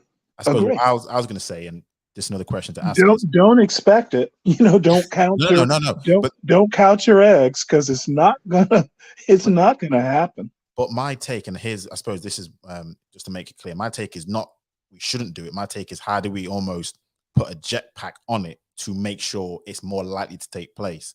And that's why I was talking about power, people have power. What can we put a jetpack on it? Or what would if you could do this again in a situation, who should do it? Should it be people who are, like, for example, President Obama? Should he been the person to really do it? You see what I'm saying? Does that make sense?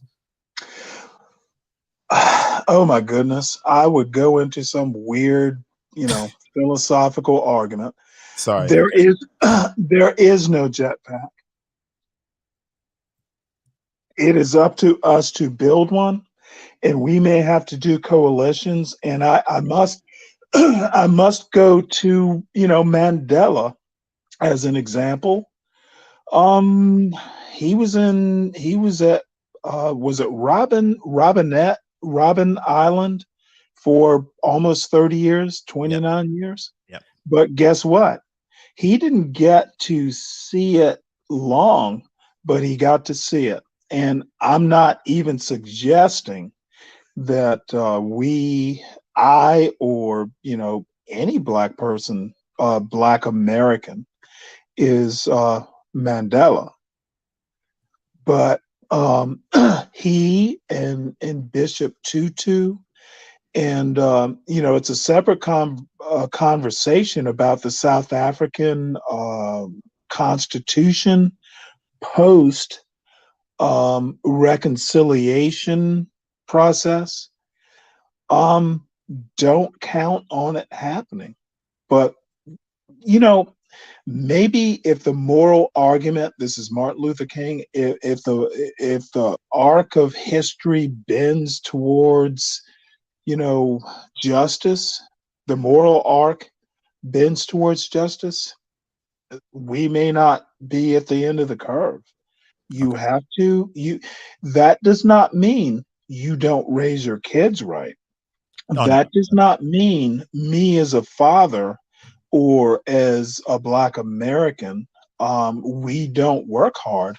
That check won't be cashed, if ever. It won't be for a while. Does not mean the argument shouldn't be made. No, I definitely agree. And again, just to reiterate, never disagree with that point. Oh, no. I'm not saying you did. I'm kind of. It's for the chat and the playback, really. But yeah, that's what you're saying. But yeah, no, I agree. And I suppose, to use my analogy and all Bible references today, Moses never saw the promised land. There's a lot of people who it took them years and years for it actually to fruition, and they never saw it. So I suppose in your analogy here, you may not see the promised land. Martin Luther King, and you shouldn't expect to, is really my argument. But you are right. You are you are making some, I don't know. You used Moses, and I will stop there because I think in the end, Moses was right. Oh yeah, that's it. That's it. Like it took how many hundreds of years for the slavery to take end? Thousands. They started somewhere, and then a lot of generations fell, and then that generation who saw it, they saw it. They probably didn't think they'll see it in their lifetime. They did. And we still talk about Moses. We do. And again, as a progenitor. Oh yeah, 100%. All these, again, if you believe in the story, you believe they're real, and etc.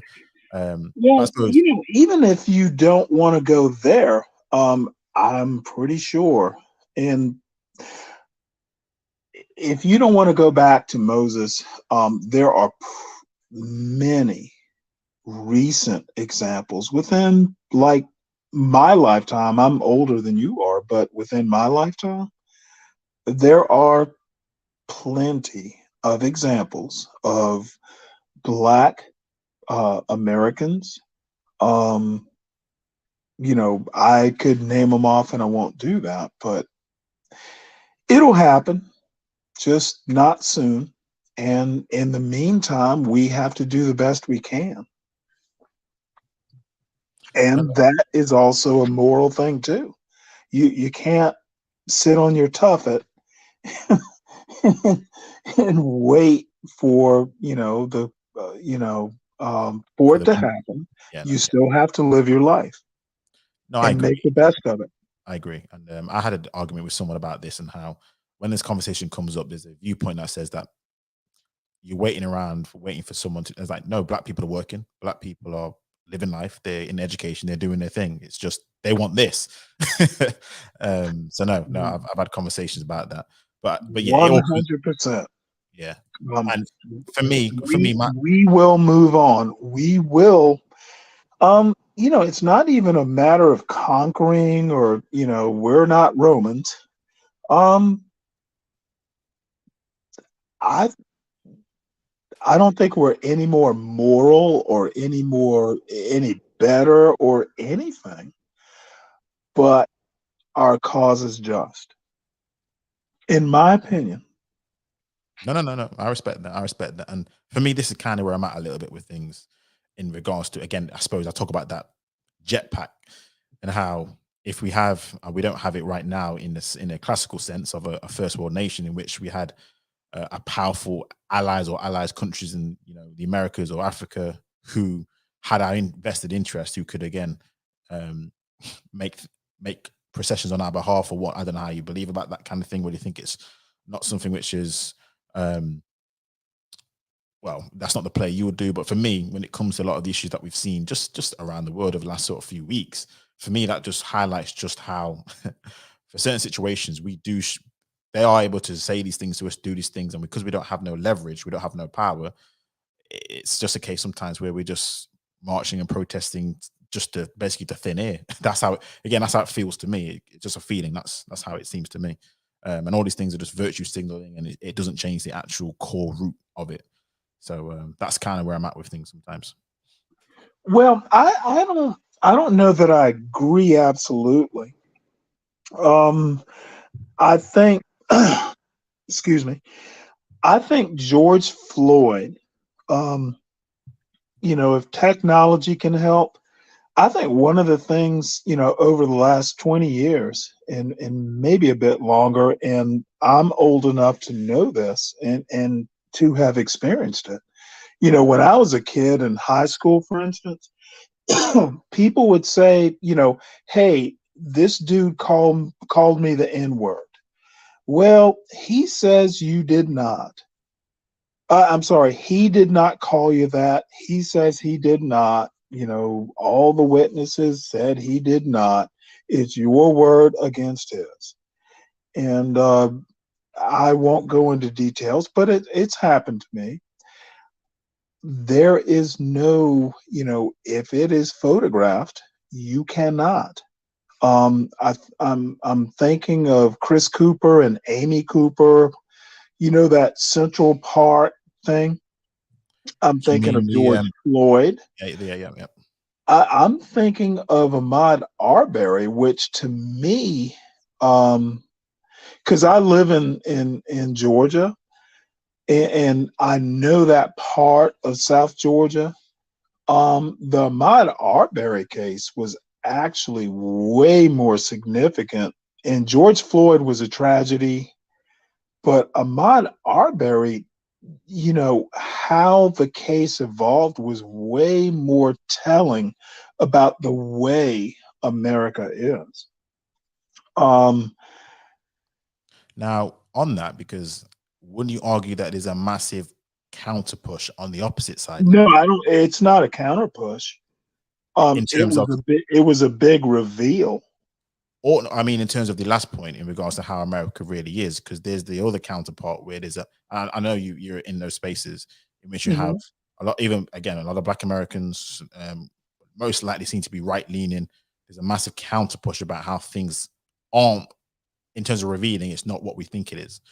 I mean, it could be gaslighting, if you want to call it like that, or things in which, again, it's that whole diversion tactics. But would you also say there's a reveal, but there's also the counter to that that's happening huge droves? And over here, there's a huge droves to counter a lot of things that we say is racism. Well, I'm gonna go the way I usually do, because I do not know about the domestic policy of England specifically.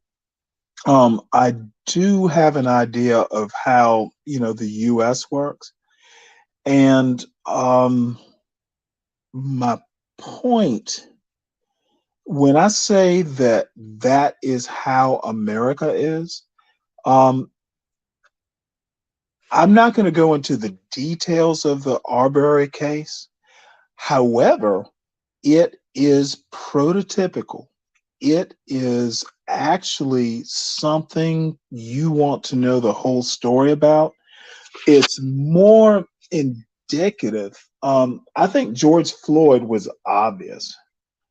And no one, the way it unfolded, there was no way they were going to deny it. The interesting thing about the Arbery case is it was buried for months. Do you know that part? I do, and I think what I mean by denying the prosecutor, the woman who was, the decider, or the prosecutor, the county. I think she was an elected official in Glenn County, Georgia, Brunswick specifically, Brunswick, Georgia, in Glenn County, Georgia. One of the perpetrators used to work in her office. He was a former cop, and he was an investigator for her office, etc. There are two reasons that we know about this whole case. The parents, Ahmaud Arbery's parents, were adamant. They would not leave it alone, but the actual person who decides whether cases come to a grand jury and beyond said she squelched it. She pretty much said, there's nothing here. And then one of the people who was involved in the case, because they started asking questions of the two people, the McMichaels, who were specifically like out of the car and chasing this kid down. And 25 to me as a kid, the guy who videotaped it wanted to protect himself, thinking that, oh, hey, this is what I got. Well, the gall is it was videotaped because they thought the shit was right. This black dude was in their neighborhood and, started like going into houses that weren't built. And I'm not going to go into the details of the case, but I remember back in the day, me and my father used to go into houses that were being built and kind of, thinking about, well, gee, this is nice. Bottom line is there were judges, there were district attorneys, there were elected officials that basically said, there's nothing here. And it would have gone away. And the only question I have, the video not surfaced. The only question I have on that, Stanley, and this is it. I mean, again, the facts of the case can't be disputed. What gets disputed a lot, and I know you've been in these conversations, is the context of why it was. So automatically, we would say it's racist. Why was what? Why was the evidence not brought to light? Why did this black guy? Why was he chased? Why was he killed? And of course, the argument would be racism. And the other side. That's you know what I mean. That's the context which I'm just thinking. Certain things. Which Well, I honestly think that this was a young black kid who was running in the wrong space. Oh yeah, 100%.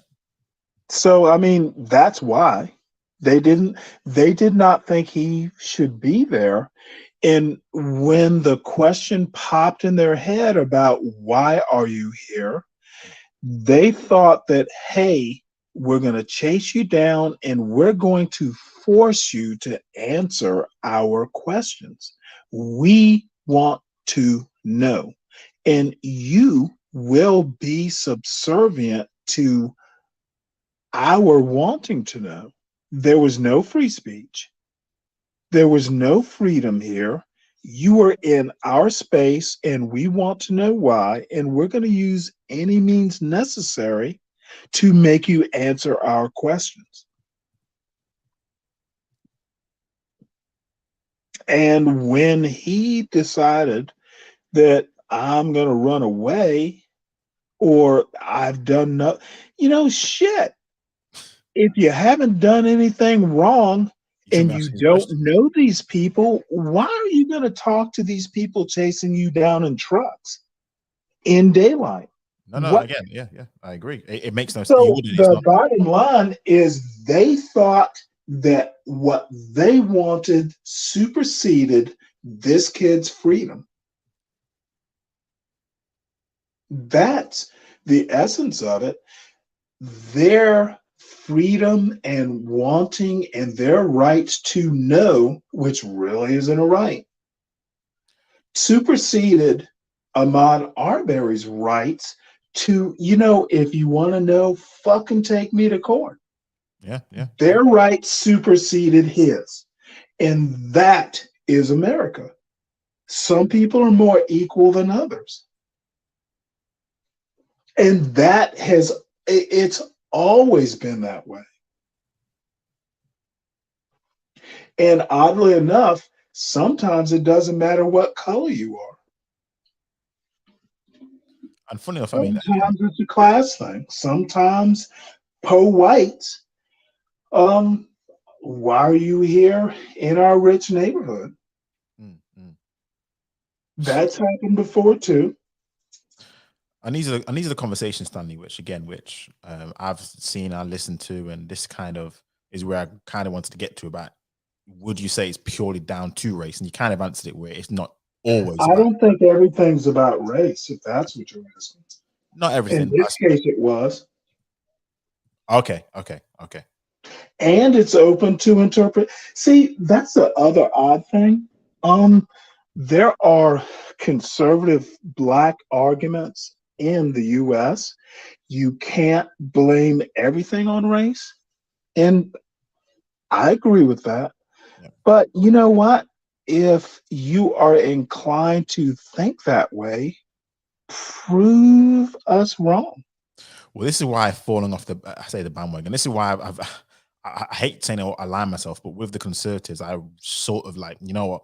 There are times where there are things which they will try and almost, how do I put this? It's almost as if you need to get them on tape admitting that this is a crime due to this, if for them to believe it might be a crime motivated by racial activity. A lot of conservatives are kind of, I've been a bit, a lot of black conservatives, that's why I say conservatives, not conservatives, but conservatives. They do have this way about. Well, that's not an original thought either. I saw that somewhere. No, but no, that's why a lot of times I'm like, oh, grief. Every single situation that takes place is always a little bit of, but this could have been, and but that could have been, but that could have been, and it's like, okay. Yeah, but when the problem is, given American history, specifically American history, and given, how am I going to put this? Sometimes black conservatives can make an argument that how do you know it's about race? But the counter argument, and I've actually made this question to black conservatives, how do you know it's not? And it comes down to predilection. I'm not inclined to use race as the first thing I think of, right? but they can't say it wasn't. But I suppose they always say the onus is on And you to there's a prove that counter it's argument. You can't prove it a was negative. because of race, but Yeah, you know what? My predilection is to blame race. yeah. It's a stalemate. And given American history, um, it's more salacious. The race part is more salacious. Oh, And if you 100%. can't prove it wasn't because of race, oh well, you lose. But I suppose the argument is, Stanley, can you really prove a negative? You see what I mean? It's like, how do you prove there isn't something does not exist, like a God, for example? How do you prove it Yeah, doesn't but exist? the proving a negative works both ways in this case. Correct? You think so? Yes, I know so. How do you prove it wasn't race? Because it happens to a lot of white people over history Well, in recently, America. again, because No, and again, that's why I limit myself to America. Prove it wasn't race in America. We have precedent. We have history. no, I'm not saying you don't. I think again, I forget the name of the content creator who brought up stats about interracial crimes and whatnot, and the stats on shootings and how in It terms of. is a separate argument. But this is That's again, what this Black is conservatives don't realize. And I think, and correct me if I'm wrong, because if I am, I'll need you to recontextualize. If you're going to complain about, say, police shootings, the BLM argument, to crime in Chicago, where there's a lot of black on black crime, those are two separate arguments. And conservatives conflate them. no, they do. Black Lives Matter, that doesn't mean that Black Lives Matter in the context. And it's also kind of like how you advertise your cause. But black on black crime in the inner city is a separate argument from cops mistreating black people. It's a separate argument. I mean, there will be pushback on that because they say there's a I really don't care there's a because there's a cause and a effect. separate argument. We're Right. not talking about cops killing black people. We're talking about black people killing black people. But And then, if you're going to do, that sort of analysis, that's a whole nother set of causes. But I suppose as the human being, for example, Stanley, and this is where the stereotyping comes into place, because we all don't, everything doesn't exist in a separate vacuum. You see what I mean? No, I disagree with that. Really, And because if you're a police officer and you're a cop and obviously you get to see firsthand the unfortunate criminal activity. So while you're saying black on black crime is a separate issue, maybe in the police's head he's seeing it as a bit of he's going to encounter more use of a certain race who's like to be a bit more charged and amped up because he sees this other issue. Do you see what I mean? And then it links into how he's going to treat that black youth as opposed to the white youth. That's the kind of thing where in a vacuum. Okay, so essentially what you're saying is that particular cop who has seen and is aware of black on black statistics, is that where you're going? He sees a different makeup of the world than the regular average American because he would likely see people being shot, murdered, domestic abuse. So when he encounters an individual, if he sees a black youngster, which we know clearly is the case, he would have a different, let's say, framework to handle the black youth than the white youth because of what he sees. That's kind of where I'm going. So what you're if it's saying, right, it's not right, but that's the argument. Well, you just said it. He's not right. He's operating human, but on that's stereo. a human emotion, isn't it, Stanley? That's a human thing. Like, for example, I digress. When you see you're on a plane, you see certain people and they have a backpack. It's there's certain things where you're a human being. You can't separate necessarily what you see on a daily basis. Sometimes you as best as you're trained to do it, you're still a human being. You see what I mean? That's Well, how let me ask you a question because I think I understand your argument. You're basically saying that cops are human. Well, Um, yep. okay. But what I'm saying is that they might be under the same, let's just say, spell, or they're under the same what's the word? Because they see certain things that we won't see. So what, they're human, so they can be they're flawed like we are. You're flawed, we're flawed, and our thinking is Okay. flawed. And then again, like you said, it's a different example, but this is how it's used again from the conservative side to say this is why you see what you see. Okay. If it's right, no. If it's wrong, but that's is what it is. That's what's been used. I know you've heard it before, so No, no. actually, you put it a different way. So, so cops should be treated like common criminals when they commit crimes, correct? Well, I think they should be, but I don't think Okay. they Well, are. then I'm done. I agree with you. All right. Okay. I'm Okay. done. You made my argument.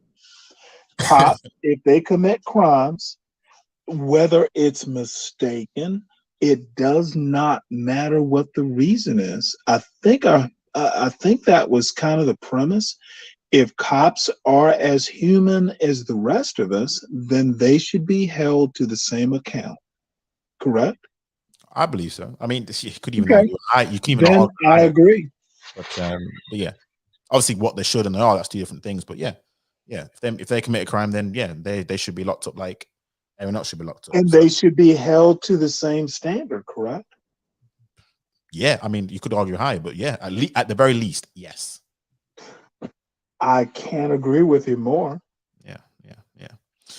Right. What I'm going to do now, Stanley, thank you for this conversation. I'm going to wrap up the show right now. Okay. Thank you to everyone who's been on this. Sorry, saying, Stanley? Thank you for allowing me to, be foolish. But No. I enjoyed it. I appreciate your candor. So I appreciate your candor, Stanley. So always enjoy your viewpoint. So you always come with a different type of viewpoint, which is good. So I like it. Besides, I like to play devil's advocate as well. So not always different. I hope there's some consistency. Oh no, yeah, 100%. All right. Thank you, Will. No problem. But no, thank you everyone for tuning in. Please make sure you like, share, subscribe if you listen on the playback. Hopefully we're gonna do another live stream this Thursday. Everything lines up. But yeah, until then, appreciate you all for tuning in. Appreciate you all for subscribing. Appreciate you all in general. Have a good night or good afternoon, wherever you are. And yeah, we're out of it.